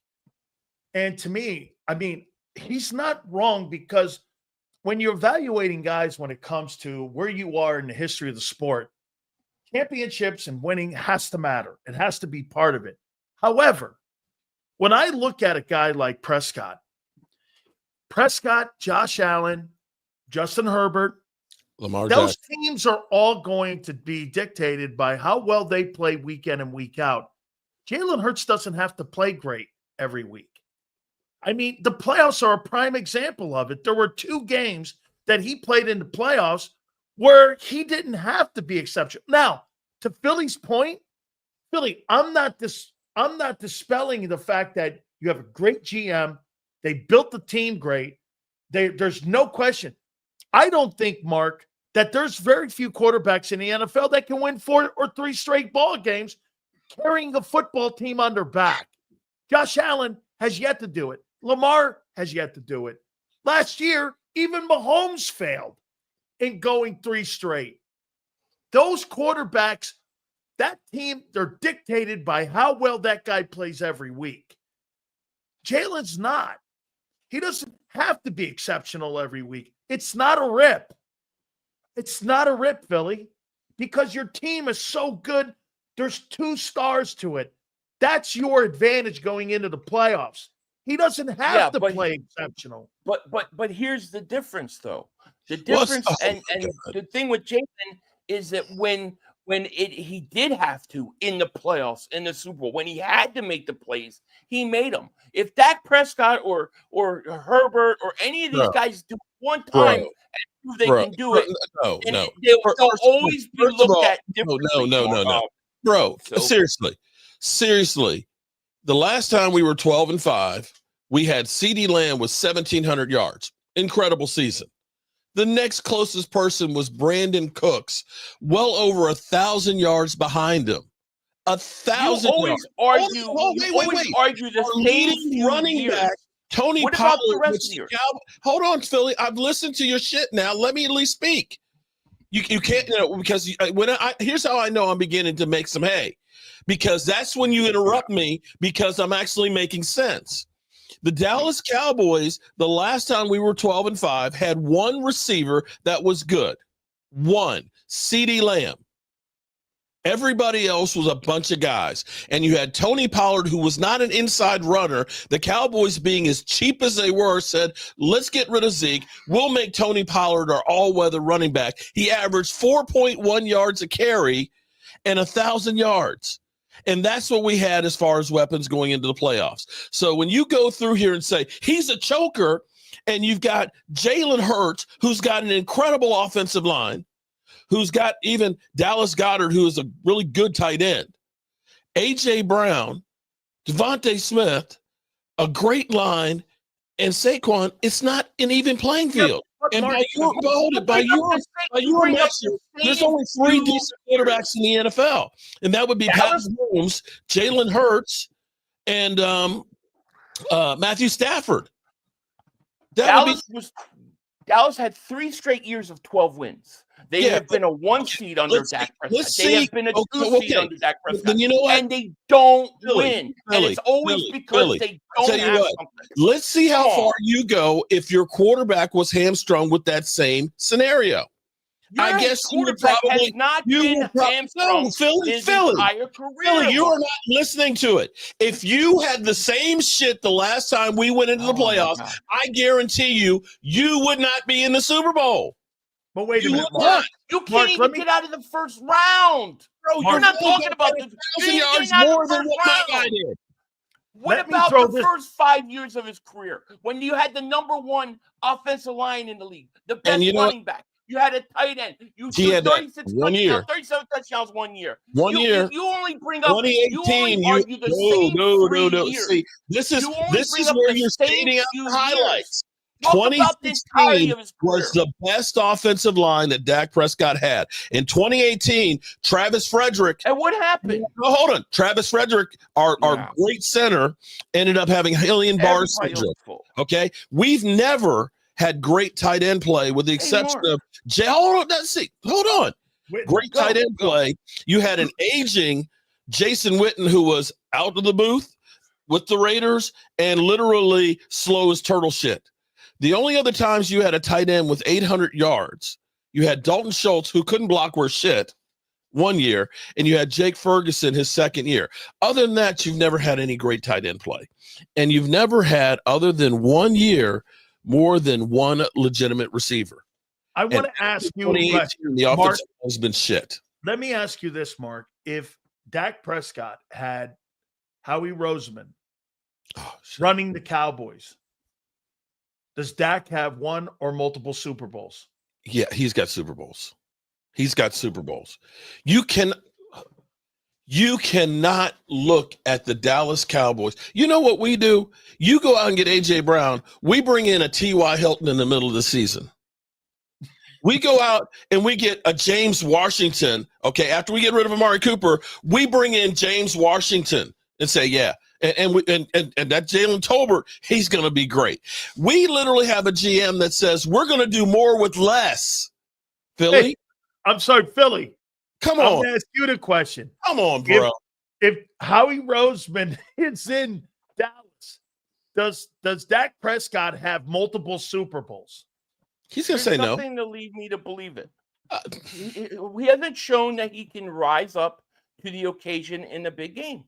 He hasn't shown me it. How about this one? Let's say the last Super Bowl where Barkley got shut down and he has to make throws. Can Dak Prescott win that game? Oh, I don't my know. God. I don't know. He hasn't shown that he can do it. It's so bad that Mark has to actually make excuses of 14 penalties in a game to try to justify it. I know but you know. He'll ignore the fact that the guy quarterback Philly. I know you know football better than that, bro. You know, when Come Saquon, on, dude. why did Saquon get shut down, man? Why did Saquon did he get shut down by a 4-man front? No, they stacked the box. Oh, so that doesn't help. That Dak Prescott's going to deliver the throws. That doesn't see. This is the bullshit. What you loudmouth Eagle fans do, bro? What leads you to believe more? Let me ask you something. If you have to stack 8 men in the box, 8 men in the box, it makes it easier for your quarterback. He's got single coverage with Devontae Smith, man. Come on, bro. Come on. No, you're full of shit, man. Philly, you're full of shit. Several years of Dak Prescott's career, he had one of the best offensive lines and a top running back. Okay, let's hold it. Let's go through. Whoa. He was a 1 seed. Stop right there. Hold on. Whoa. Okay. Come on. What are you talking about? Hold it. Let's go through it. What makes you think Let's go through it, bro. going to throw that pass at Devontae Smith in a pressure situation? What makes you think he's going to make that pass to Jahan Dobson in a pressure situation? He's shown you every playoff in the box of single coverage. I guarantee you he makes it, bro. I guarantee it. Dak Prescott had to face the worst tight window situation throughout his career because we don't have studs and we don't have a threat of a running game. In the playoffs, at home in Dallas, he quarterback there's no point with no timeouts left, and the clock runs out. That's not on everybody else. Oh my God! Okay, the choker. Couple last ones here. Now let me ask you this though, Philly. Don't you think, though, what he's saying on one part here? Okay. No, he doesn't think. Hang on, Mark. Let's be fair here. Come on now. Listen, I'm going to agree with you on one part here. This is not about Dak. This is about the way that the organization has. Phil Simms just said it on the program about 25 minutes ago. Howie Roseman, because I asked him about Jalen, and he said this. He goes, Jalen is absolutely perfect for what they are doing, and they have the best O-line in football history. Phil Simms, how about this, Philly? Phil Simms said that your O-line is better than the Dallas Cowboys O-line of the 90s. You don't think that plays a major factor in how they go about their business, and that you give the greatest O-line to any quarterback in the NFL? Don't you think that's going to be something that's going to help those guys all flourish, whether they're Joe Burrow or whether they're anybody? So you think every quarterback that starts, if they played for the Eagles, would have won a Super Bowl? No, I don't think that, because well, why would I think Dak Prescott is when he can't do anything in the playoffs? You don't go 3 12-win seasons in a row, 3 years in a row, and then you lose in every playoff game, and then tell me he's going to be able to play in the playoffs at a high level. He doesn't. He didn't against Tampa Bay. Quarterbacks. He didn't against Seattle. He did against Green Bay. How many games has he won in the playoffs? 2 games.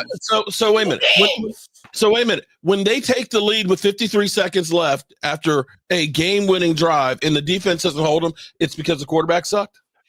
Not necessarily, but when your quarterback slides with no timeout and the clock runs out. So when he threw 5 TD passes against Tom Brady, where nobody picked the Dallas Cowboys on the road, nobody did. Everybody knew Dallas was going to win. Oh, bullshit! Every one of the crowd. Oh, come on! I won $350 Everybody said Tom Brady's going to win. All 2 playoff games. Revisionist history. In your career, 2 playoff games, and I'm supposed to give the guy a trophy.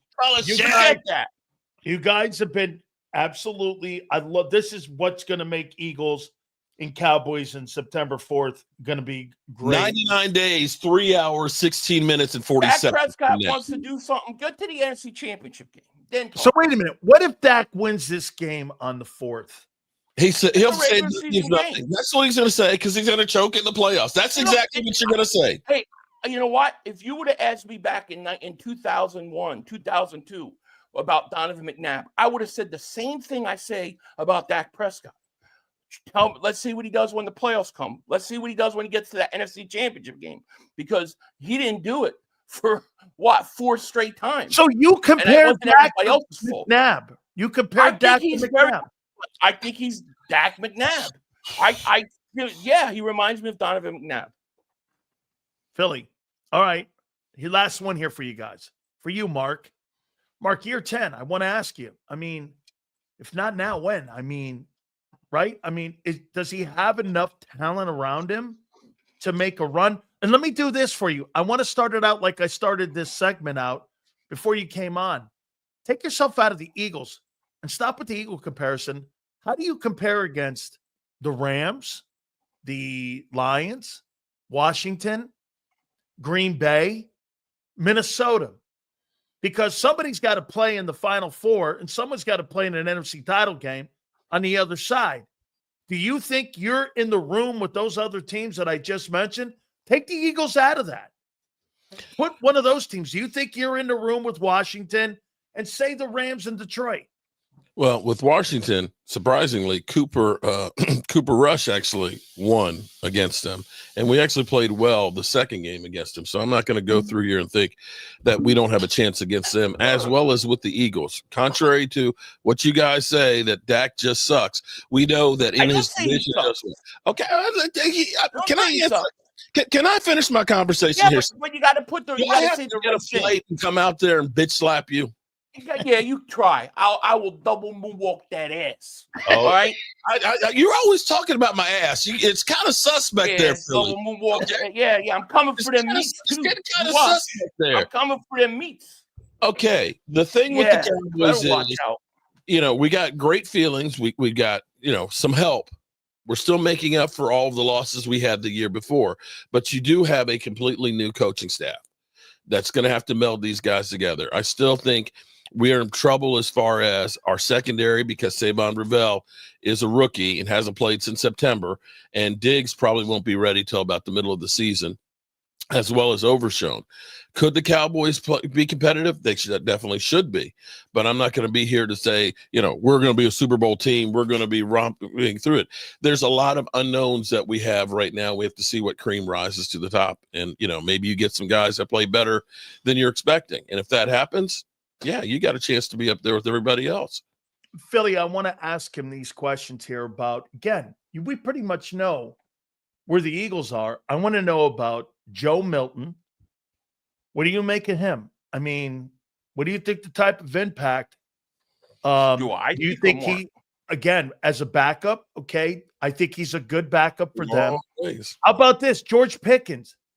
Is he picking up the offense? Do you think so far no TAs from what I'm hearing? I mean, where is he now, in your opinion, when it comes to the second wide receiver? I heard that, again, he's still learning. He's now in his 5th OTA. His impact will be what, in your opinion, this year?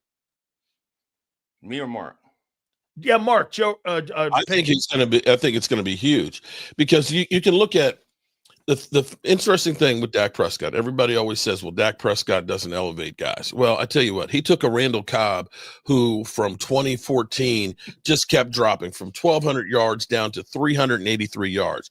He comes to Dallas that next year, has over 800 yards, gets $25 million to go to the Texans, and goes back to being a 400-yard guy, even with Aaron Rodgers, because he goes there the next year. Typically, when guys have come to the Cowboys with Dak Prescott, they perform really, really well, at least during the regular season, as you will say, Philly. And so you get a guy like that, we will for once start hopefully having some separation, which is something we do not have. We have guys that can't get open, in which case my quarterback is having to throw tight windows, which, if you understand football, the tighter the coverage is, the harder it is to make a completion, and the better the odds of it getting intercepted. So I think it's going to have a huge impact to help spread the field. You won't be able to double team CeeDee Lamb and just let him go with your third best cornerback. If you do, they're going to light you up. And that should help the running game, because I can put myself in 12 personnel, put these guys on the outside, just let them go deep. And if you're not covering them, I'm going to go to them. I think it definitely helps this team. Deron Bland, you think they're going to have him more in the slot this year? I think that's out of necessity, and I'm not sure that is going to be the case. I think that they may end up looking at bringing in Stephon Gilmore back to help. But right now, one of the things Brian Schottenheimer is doing is he's putting people in different situations. Guys that maybe second and third teams are getting first team reps and things. He's trying to figure out everybody their best position, and if they need to be playing someplace else to help the team, they've got some experience in there.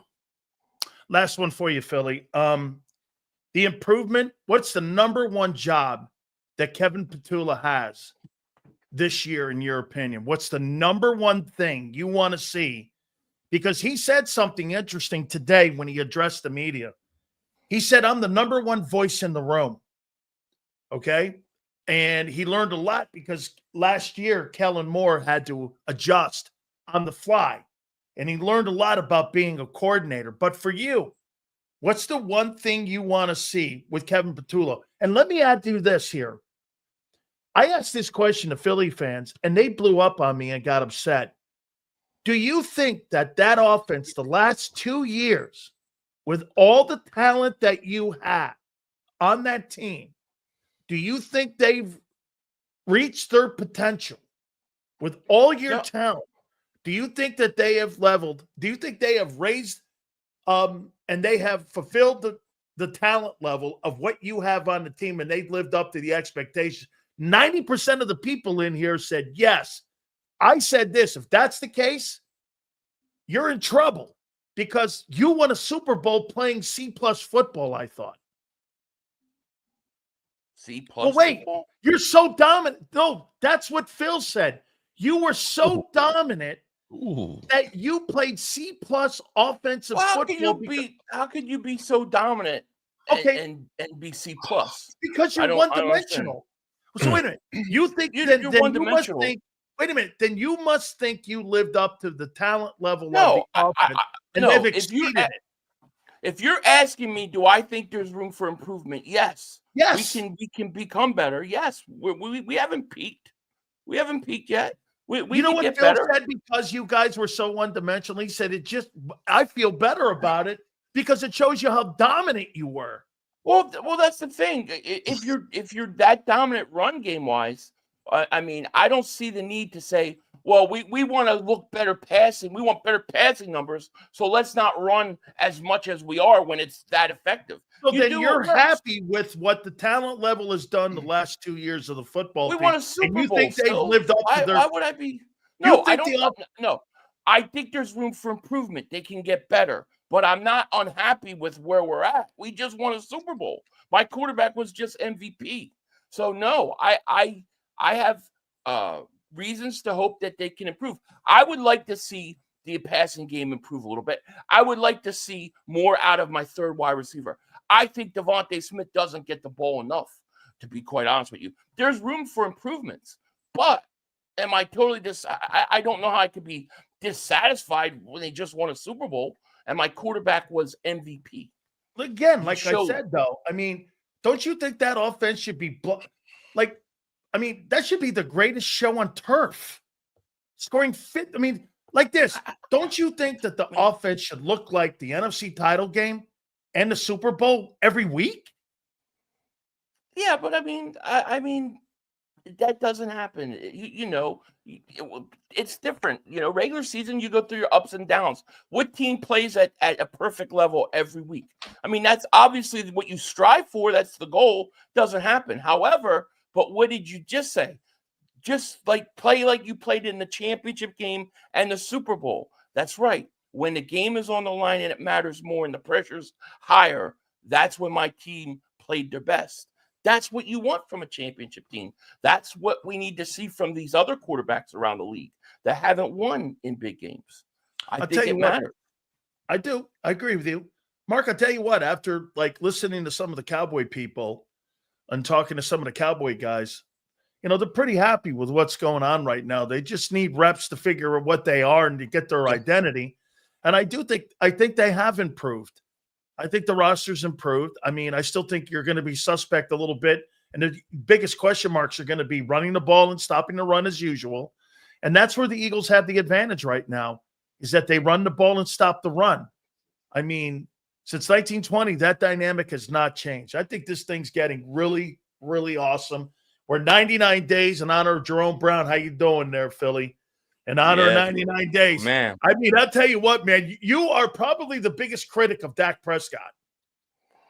I don't think it's controversial what I'm saying. The only reason I bring it up is because he won't admit it.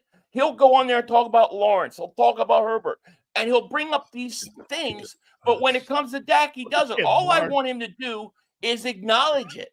Acknowledge that his quarterback has to prove. I could be doing a job making some money. That's all I want to hear. Opposed to being diddied, on an ego.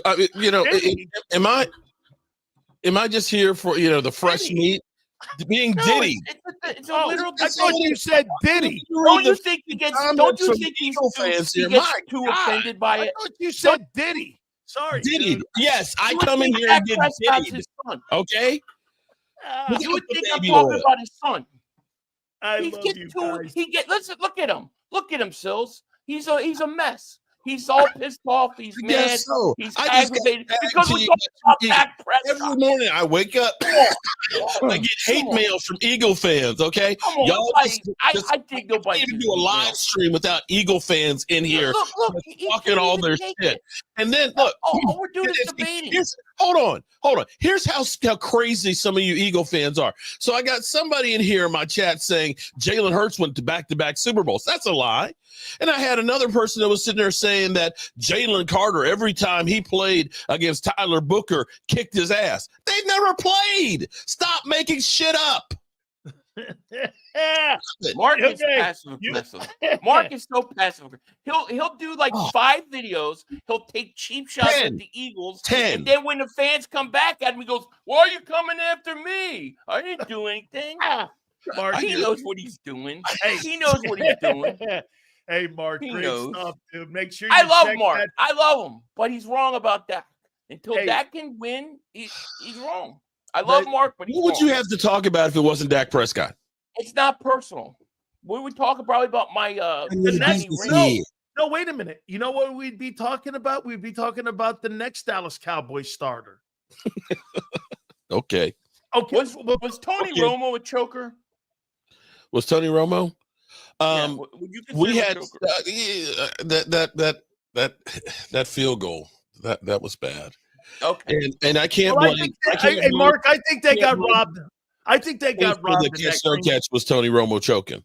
That was but I think they got robbed in that Green Bay game. I thought that was a catch and Romo was a choker too. How do you drop that field goal kick? That extra. I'm sorry. That's a choking thing. Now that was a gag. All right, guys. Okay, so wait, one last question. If Dak Prescott somehow, some way makes it to an NFC Championship game, I'll give him a lot of credit. God, let's not get crazy. Say a Super Bowl. Does that change your opinion on him? Oh, absolutely. 100%. All right. If he gets I'm gonna remember you said that. I'm gonna remember to the Super Bowl and he plays really good in the playoffs, I'll give him credit. To me, that's what Dak. That's to me what Dak. Hey, hold on, you're moving the field goal post because there's a lot of guys that have gone to the Super Bowl without playing well. Yeah, but I think wait a minute, Mark. I think that winning the Super Bowl doesn't. Hey, Mark, winning a Super Bowl doesn't define a career. No, sure helps. It does not. It does by Philly 500. Wait a minute. There's 20 guys who have won the MVP in a Super Bowl that have there's no chance in hell they're going to the Super Bowl. Okay, it's a great moment when you're talking about one of the greats of all time, but that doesn't define a career. Because, and again, you go into the Hall of Fame not because of team accomplishments, you go into the Hall of Fame because of your accomplishments. Yep. That's Hall of Fame. Okay, I mean, you can have a great moment. I mean, do I think Dexter Jackson, the defensive back, who some of you probably don't even know, was a Super Bowl MVP? Do you even know who he is? He played for the Bucs. Nobody knows who he is. Okay, I mean, but you know who a guy like Warren Moon is, who played 17 excellent years and never went to an AFC championship game. So again, I get it. Philly's right, though, today. I mean, championships do separate guys. And you know what? Warren Moon, in my opinion, one of the I think he was one of the best pure passers I've ever seen. But if you back in the days, Philly, if you put CFL and if you put NFL together, what he did, he threw for over 74,000 yards. I agree. And back in the day, if this was like the mid to late 90s, I would be saying that Warren Moon doesn't get a fair shake because everybody judges only Super Bowls. But for whatever reason, it seems like the narrative is shifted today where that Super Bowls and winning in the playoffs doesn't matter at all. And only the stats. I think we've done like an opposite. Like we've gone from one extreme to the other. Because it's the paycheck. Because it's the paycheck. Yeah. And to me, you got to win. In today's game, especially, you've got to show you can win the big games. You guys have been fantastic, and I can't thank you enough for your time. Hey, Mark, I think you know what? I'm going to change my opinion, man. I don't think you're a 5-win team this year. I think you're going to, because you know why? Hang on here. I'm looking at the rest of the NFC. I'm going to take the Eagles out of it. Do I think you can hang with the Rams? I do. Do I think you can hang with Detroit? I don't know about that one, but do I think you can hang with every other team? Now, depending on what the injuries are, war of attrition, how deep your roster is, you got a quarterback that can throw it around the room. And to Philly's point, Philly, isn't this important? If Dak Prescott stays healthy and that team, he's very capable, like you said, he's a regular season quarterback. Well, I'll tell you what, that's how you get to the postseason. And the second season is playing great in the regular season. So if he can carry you there, let's see what happens. Because like you said, your narrative on him's not going to change until he gets to the postseason, right? But he's very capable. Do you not agree? Because you just said it. He's a good quarterback, regular season quarterback. He's a good quarterback. He's a good passer. I think he's a good person. I have nothing against personally, but if I'm judging quarterbacks, I put him on the same level as Kirk Cousins, Justin Herbert, guys that have to prove they can win. Lamar Jackson is another one. Okay, like they got to prove you can win in the playoffs. I'm sorry, Mark. Tell the folks how they can find you on your great channel. JOBU Sports Report. Just look up JOBU Sports Report, and you'll find me everywhere. Don't look so fucking pissed off and like, I mean, what are you, an owl? Who? You? Yeah, you. He takes it personal. It's not a personal attack. Hey, Sills, this is my game face that I'm keeping until September 4th. 99 days. Okay, I'm intense. I want this. I want to see the Eagles after all this shit that I've been taking. I want to see them somehow lose and literally be dumbfounded and speechless. That is my dream. Philly? Retort? Won't happen. Yeah, it won't happen. Here's the thing. Are you guaranteeing you're winning? I'm not getting. You're not baiting me in the guarantee. Mike, is that a video? Yeah, well, because he wants to do video. It'll be Eagles fans guaranteeing victory over Cowboys, and he'll do 8 videos on it. It's just Only like 8? when I said that we had a better secondary than Dallas last year. They had like an emergency live stream, video after video. How could Philly 500 say that we have a secondary that's not as good as how can he? Like I ain't buying in that bait. I'm just saying that when you got regular season and you got playoffs, it's a different kind of football. Playoffs? Don't talk about playoffs. And enough to win in the big. I'm a Cowboy fan. Don't talk about playoffs. That's right. You guys, you better hope you're better than Washington this year, because I'm gonna rip Dak Prescott a new one every week. You better not lose to the Cowboys. Commanders finish higher than the Cowboys in the NFC East. That's another indictment against him. Another one. I mean, look, it's funny how the narrative has changed with Dak over last year. I mean, Dak was having a horrible season before he got hurt. It wasn't like he got hurt and their season collapsed. He wasn't playing good football anyways. With who? I mean, Brandon. You know what? We could go all night. You got to get out of here. I got you guys. Guys, thank you so much for doing this. I appreciate you, man. Hey, don't forget to find my boy Philly 500 in his great channel as well. I'm around. Just type thank me you, in guys. I appreciate you. Appreciate you guys. All right. Bye. Peace out. Oh man. Hey, that was Mark. Mark was pissed off today. Mark is better pissed off. Okay, I think he felt like he got pissed on a couple times prior because every time I sent him a text, hey, let me check my schedule here. It's like Jalen Hurts checking his schedule now because, he's the man time of the year. So he's got to check out and see if he's got an opportunity here. But Mark's better pissed off. He is. He's better pissed off. I thought that was his best performance. In about 2 months. That's about his best performance because he stood up. And by the way, you guys really send him like text messages, and you guys really rip him a new one? He's watching backstage, and I will say this. Do you know how many people ask me every Wednesday, is Mark coming on? I can't tell you how many people over on my Twitter page at Dan Sileo Show. Hey, Mark, just so you're listening, I can't tell you how many people tell me, is he coming on today? And I have Phil Simms today. And 90% of the people were waiting to see this in him. I'm going to tell you flat out, he's going to get better numbers than Phil Simms today. This is great. Him and Philly get better numbers than Phil Simms. It's because he's delusional? Well, it's a Cowboy guy, but I get it. Holy cow. He's a great guy.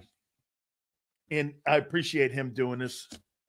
My aunt loves, let me say this to you. My aunt loves Mark Holmes. Okay?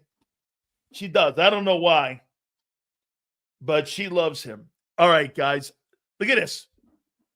We even got Elizabeth throwing the goat out. Yeah, it's pretty good stuff there. All right.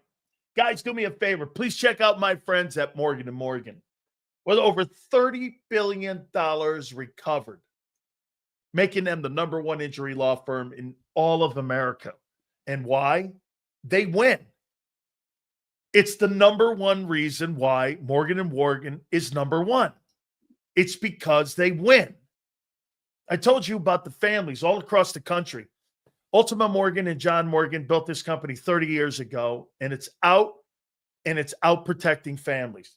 And I've said it before to you. If you guys are ever injured, please do me a favor and check out our friends at Morgan & Morgan by going forthepeople.com/big sales or pound law 529. That's FOR, thepeople.com/big sales or pound law 529. And do me a favor. You tell them Big Sil sent you. This is Eric. When he got injured in a car accident, he called Morgan & Morgan. He not only gets a lawyer, he gets trial lawyers like Sam and Jessica who are in it to win it. He gets his own investigators with briefcases, leather ones. And if you ever have questions, our customer service folks keep things rolling. Injured? We're your army. Morgan & Morgan, America's largest injury law firm.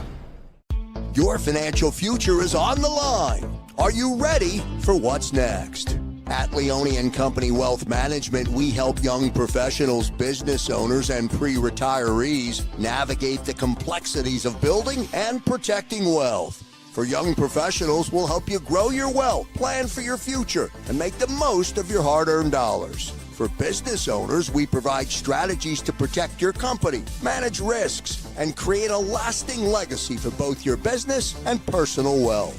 For pre-retirees, we'll design a plan to secure your retirement, ensuring you can live comfortably and confidently in your next chapter. Whether you're just starting out, managing a thriving business, or preparing for retirement, we're here to help you take control of your financial future. The first consultation is on us. Get the advice you need without the cost. Let's make your financial vision a reality. Take the next step. Scan the QR code to schedule your free consultation today. And of course, go Birds.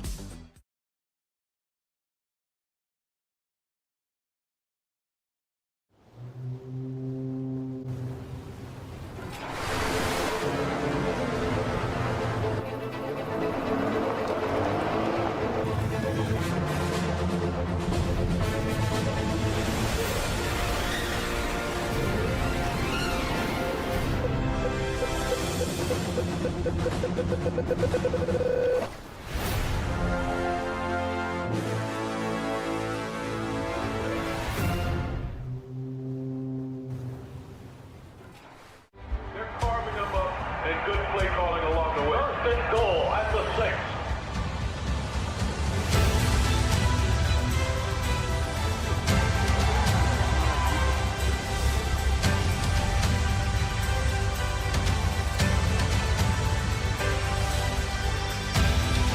On the field of life, First Trust Bank is there for you Champions on 3. 1, 2, 3. because Philadelphia dreams deserve a Philadelphia bank. In our hometown, we all look out for each other. We step up to keep our communities going strong. And at Independence Blue Cross, we're here to keep you going strong as the #1 health insurer in the region. No IBX is always looking out for you. EAGLES. Eagles.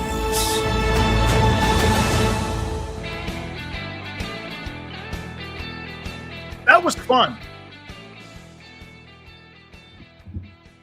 And you know what it was filled with? Passion. Man, I love that word. Passion. One guy loves his Cowboys. One guy loves his Eagles. No matter what. Just like you guys. It was passion. Good. I mean, shit. That's what right there sports is all about. Sitting at a bar. You know what that reminded me of? It's like you're sitting at a bar and you're bitching about why your team is better and why your team is going to go further. I mean, those are the greatest debates that we don't have in this country any longer. You see what those guys just did? You ever I don't know if any of you remember that show on CNN called Crossfire.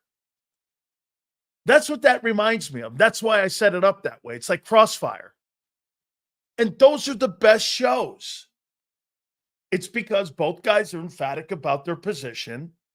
No matter if you're Democrat or Republican, it doesn't get out of hand. Nobody hates anybody. And that's exactly what it was. It's not one-sided conversations like Around the Horn. That's better than Around the Horn. One guy's like, you're full of shit. The other guy's like, no, you are. Okay. Sports, though. I mean, it's not an eggs conversation. That's right. Get this, though. Yale thinks that fans are grounded in reality. Fanatic and fan are so close to one another.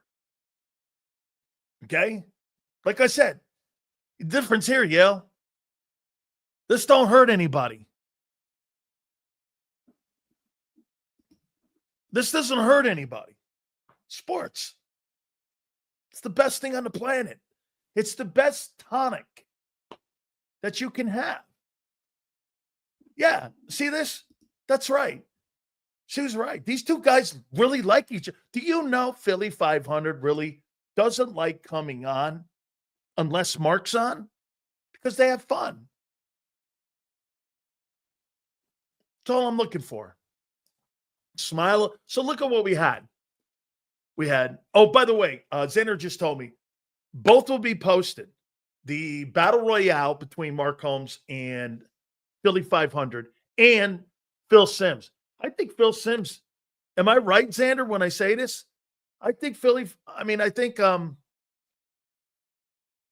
think Phil Simms spent over an hour with us, which is tremendous to get him. Like, I understand now he's doing a lot of stuff with WFAN and some local CBS stuff. And he, that's why his time, he does that in the and I think the NFL on HBO, he does stuff. So, absolutely. I mean, I love listening to Phil. Hey, how about when Phil was like this? Hey, man, I don't care he's 30th. Hey, again, like I said, this is the kind of guys we get on, and we so appreciate that. Love the conversation. And by the way, I love that thing we just did now. So I have a question for you. By the way, please hit the like button.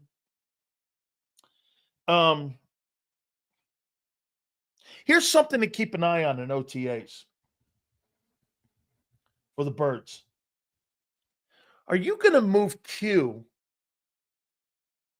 to corner 1 where he plays versus the Y? Or are you going to leave him at cornerback 2 where you're going to play the lesser guy, which is traditionally the Z? Are they going to flip him? One corner is different than the other. Like I said, if you're considered corner 2, most of the time, that guy's taking on Devontae Smith, Jordan Addison, T. Higgins. He's not taking on the best guy. Now, remember this. When you flip a guy, that's not the same technique. One foot's different going back. You're on a different side. Backpedaling's different. Everything is different over there. Your technique's different. So are you going to keep him where he is? Or are you going to move him to where you're going to be taking on the top flight wideouts every week? That's something to keep an eye on. I don't know what they're going to do. And like I said, and I'll say it one more time, Cooper DeJean cannot play corner. Or they'd move him. Why in the world would you put Keely Ringo out there? If you don't move him now, you'll never. He can't play corner. I believe Vic Fangio believes he cannot play corner, or he'd move him. Get this. Well, then move him. Corner's the number 1 position over slot. The money tells you that. I mean, it tells you that. And by the way, the Eagles are notorious for putting people in right positions like Zach Bond, Mekhi Becton, moving guys around. I believe they think he can't play there or he'd be there. Dude, can you imagine if you had, like Cooper DeJean, if he could play there, you'd have 2 guys at 23 years old playing corner for the next decade. Okay, wait a minute. Well, then why haven't they moved him? He's not, get this guy. One position. You want to know how wrong this guy is? I'll tell you what the value is.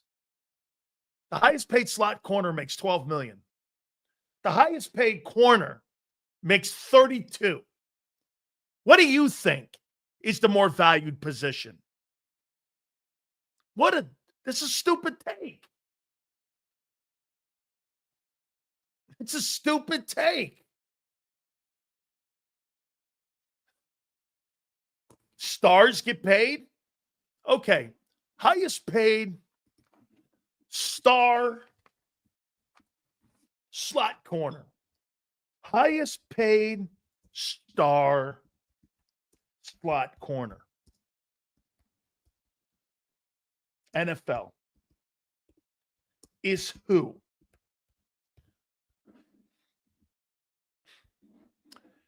It's Kyle Gordon. Kyle Gordon. How much does he make a year? Kyle Gordon. Let's see here. Salary. How much did he just sign his contract extension for? And I'll make a point to you. Remember, Kyle Gordon's salary. Bears. $13.3 million. He's a star. As Matthew says. Highest paid corner in the NFL is who? Who is the highest paid NFL corner? He just said stars get paid, right? Let's see what this star gets paid. Derek Stingley, $32 million. This lunatic's trying to tell you that the stars get paid. No, they don't. You get paid by position. Centers don't make $25 million, even though Cam Jurgens could be the best in the game. He'll never make 20. It's not happening. You're paid by position, not star power. Tight ends don't get paid what wideouts make. Highest paid tight end in the NFL makes $17 million. Highest paid wide receiver in the NFL makes 40. Stars don't get paid. Okay? Positions do. Look at this. Running backs make $20 million. Wide receivers make 40. Quarterbacks make 60. Positions get paid, not stars. There's a pay scale for your position. You get paid on scale of what your position is, not who you are. You think that's true. It's not. Every time I have to make this point to you. So if you're Cooper DeJean, $13 million, by the time his contract is up, what, 15? Cornerbacks will be making $40 million. This guy's telling you stars get paid. No, positions get paid. I just pointed it out to you. I think we should all go on Mark's show. Love him. That's cool. Okay? Nobody does that. You're not going to go and go. Get this. Zach Bond just signed a $17 million deal. Edge rushers make 40. You're out of your minds. Players don't get paid like that. Name me a player in the NFL that gets paid out of scale for his position. Name me one. Name me one player that plays like a linebacker that makes the same money a corner or edge rusher makes. Barkley doesn't. He doesn't make the money wide receivers make.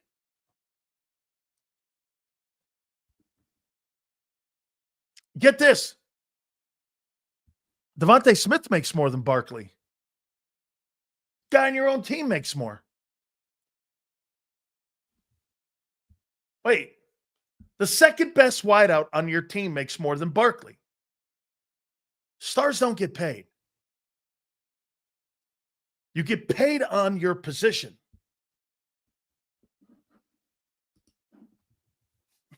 You think because, and so if you're Cooper DeJean, back to that, Cooper will be making, and by the way, why would the Eagles, see to this guy? Why would the fucking Eagles go out of the room and pay a guy $30 million to be a slot corner when the market is 13? They wouldn't do that. They didn't do it for Goddard. Why would they do that for him? They wouldn't. Everybody's paid in their scale of where they play. You're making shit up, is what you're doing. Yale says that's a question for 26. Well, what about 25? So you're telling me you're comfortable with Keely Ringo and Adoree Jackson fighting out for corner 2 when you got a guy that you guys are telling me can play the corner? That's bullshit. He can't play it, or he would be playing it. So you're trying to tell me, again, you're telling me a guy that just got cut by the Giants and a guy who Vic didn't use a year ago, those two guys are going to battle out for possibly the second most important position on your defense when you think you got a guy who could play out there. That's bullshit. Yeah, okay. How come you didn't like him last year, Matthew? He didn't like him last year. He never played.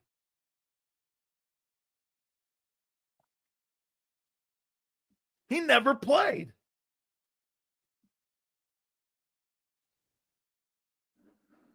Crowley, don't you feel, okay, it's a great question. Wait a minute. I think it's easier to, I think it's easier to replace a slot corner than it is a cornerback. You're going to struggle replacing Slay. Who are you crazy? What are you, crazy? You replaced the guy with a rookie last year in the slot. Use your head. Wait a minute. So you actually think replacing a slot corner is harder than replacing an actual cornerback? This guy doesn't know football. No coach in his right mind would say that. Nobody ever would say, hey, by the way, the slot's more important than corner. That's stupid. Pace tells you too.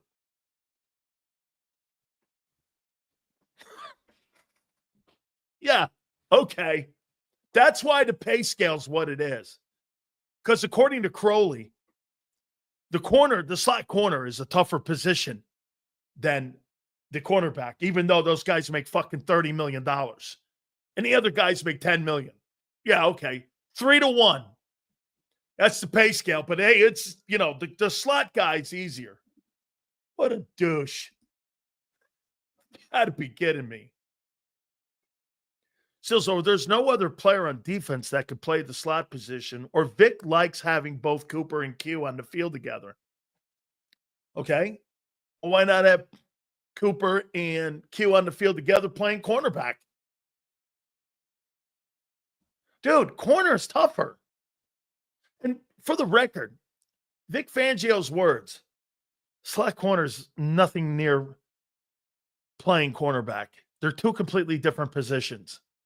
Slot corner is more like playing another safety on the field. That's all you need to know. That's why he's not out there on the numbers. Or he'd be there. Or he would be there. So get this.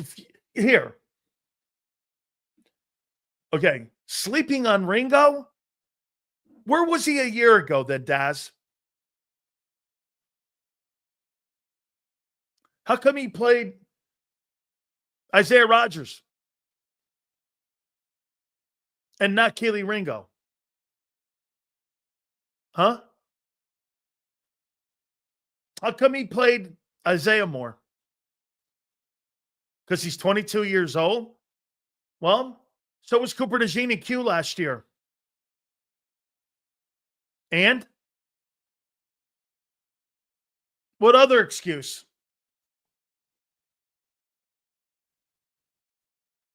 I mean, you make it sound like Isaiah Rodgers is some old guy. And he was out of ball a year. Keely Ringo is not going to win that job. Okay? They're not. So wait a minute. They were first rounders. Okay? Well, then he's not talented enough. Wait a minute. Isaiah Rodgers was a first rounder? I must have missed that. I must have missed that. But Rodgers was a first rounder. Actually, do me a favor. Kyle, if you're still in here, post what round Isaiah Rodgers was drafted. I'm just curious. I don't remember what round he was drafted. Okay.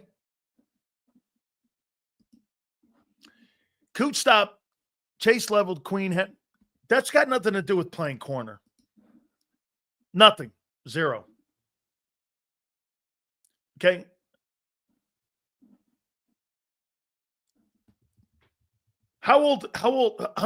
What round did Isaiah Rodgers get drafted?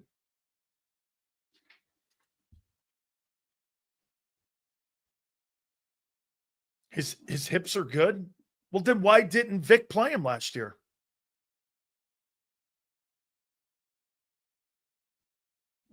Why? Dude, you got rid of Slay. You have an open spot. You don't have any talent on the field at that corner spot. And you have a chance and you're telling me that Cooper's so good, why not put him out there? It's called development. Q started day one.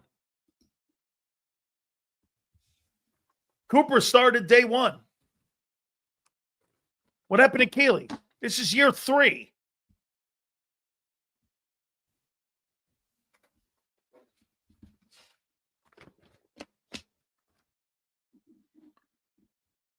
Who plays the slot?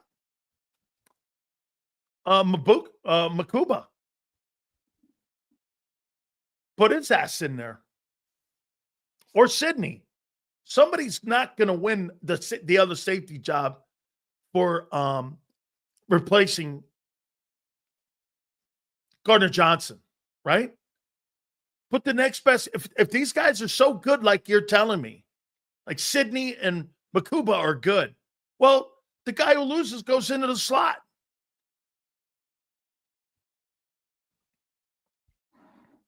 More than likely, Makuba's going to win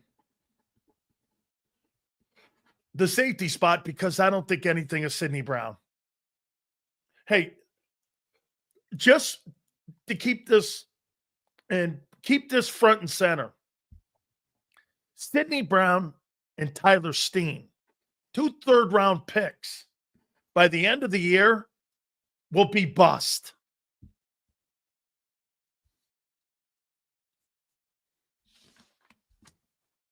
Okay? If they don't win jobs, those are bust. A third-round pick on special teams is a bust. Okay? Tyler Steen doesn't win that job. As a third-round pick, that's a bust of a pick because that's a quality. Anytime you pick in the top 3 rounds, okay? Top 3 rounds. And remember something about Steen. He got beat out last year by Becton. And Becton was an absolute bust in New York. They moved the guy out of position. And by the way, real quick, Cam Jurgens played better guard than Tyler Steen.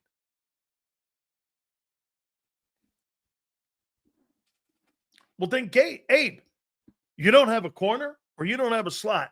And for me, the position of need is cornerback in the secondary, not the nickel.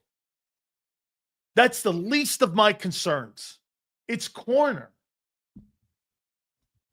How do you not look at corner as a number 1 priority and replacing Slay? Dude, replacing Milton Williams is Josh Sweat are going to be tough enough. The number 1 position you have to replace is CB1. That's why I asked you, are they moving him over to cornerback 1?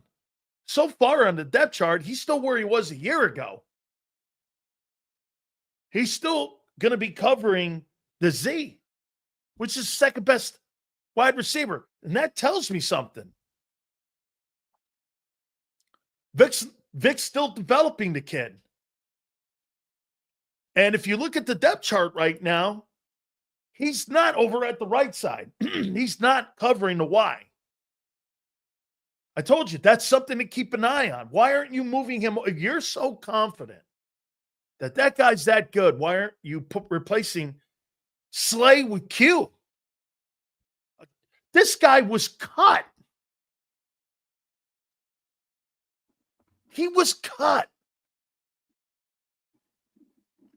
Oh, and by the way, to Mr. International's take, when you're in a zone defense, it's going to be indicative of the pressure that you put on the quarterback. You signed James Bradbury to a 3-year contract at $14 million a year. He had 1 great year. Rest of it, he was dog shit.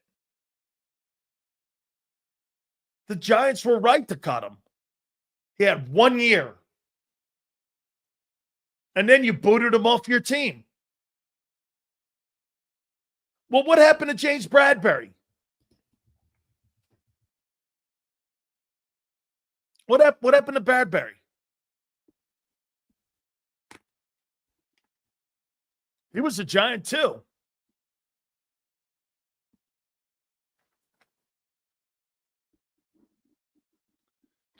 Okay. What happened to James Bradbury? That was here.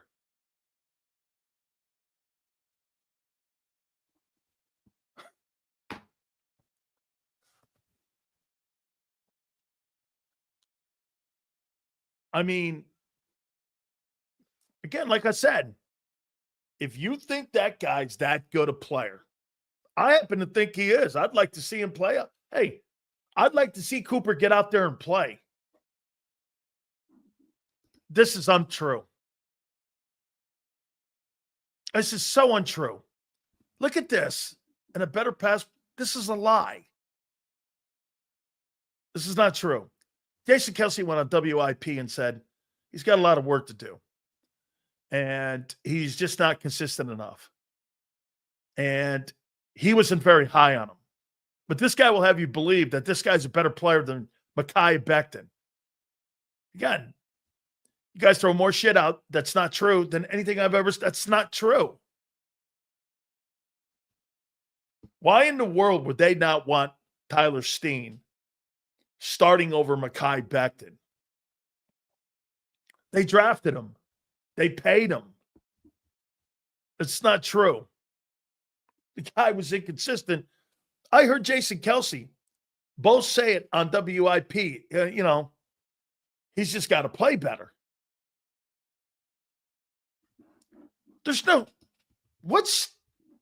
Yeah, I know it's a 40-year stick. Whatever, dude. You know what a stick is? Dude, you don't like the truth. Steen held up, but think they fell in love with the size. That's not true. Becton was a force in the run game. Fell in love with his dominant play, not his size. I don't give a shit how big a guy is. You fall in love with a player because he's dominating at the point of attack. I don't care if he's 6'3" or 6'6". Jackson is insurance if Ringo can't take the job. Adoree Jackson is going to fulfill a 3-time Pro Bowl Darius Slay's position, who was just cut. Is not a lateral move.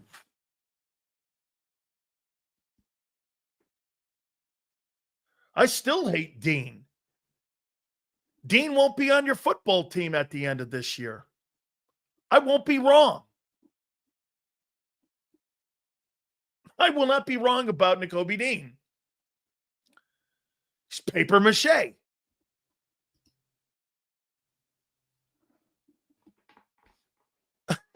I won't be wrong. No, I'm not wrong. Get this. How many people in here believe Nakobe Dean will make it to a second contract? To help Daz out here. How many people believe that Nakobe Dean will make it to a second Eagle contract?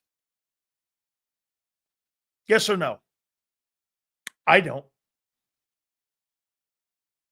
Well, then it's a bust.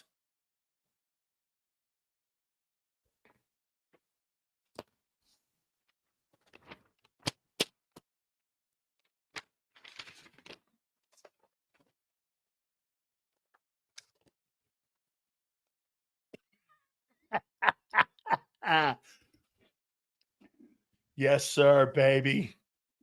Depends on how he does. No, it doesn't. He's injured right now. He's not even going to be ready for training camp, or maybe in the middle of training camp. That kid you drafted from Georgia is going to have the biggest impact of any rookie. I like that guy. I do. Mr. International, I like that guy. I think that guy's going to be a surprise. Get this. I believe that guy potentially has the chance to become an all-rookie player this year. If those two guys play like they did a year ago, this Munden kid's going to be a good-looking football player. You watch. I'm very high on him. Because if you turn the tape on and you watch him play, that kid can play. And I do not believe that I think Trotter's going to be the swing guy.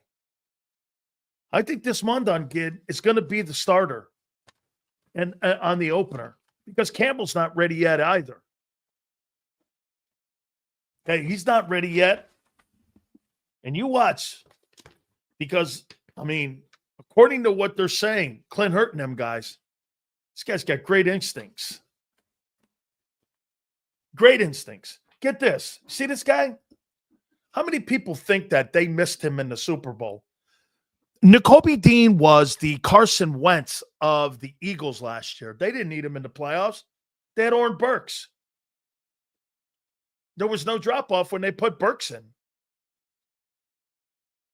Burks is now starting in Cincinnati. They didn't need him. Right? There was no drop-off.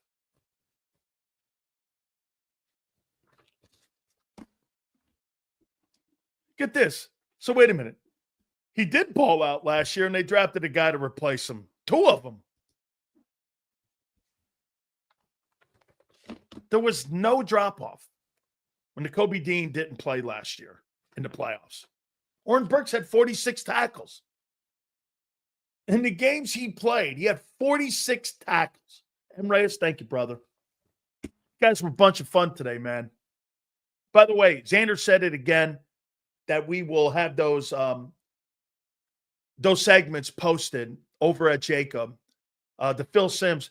Phil was awesome. Fishing Maniac, thank you, brother. Okay, I can't thank you enough. Been here since day one. You're awesome. I know that it's rainy right now. I'm probably jumping though. So we'll have the Phil Sims and we'll also have the Battle Royale. I can't thank you guys enough. Make sure you hit that like button on the way out. You guys were great today. A lot of fun. OTAs continue. Big Joe, Xander, thank you. 2 to 6 tomorrow. We'll see you on the flip side.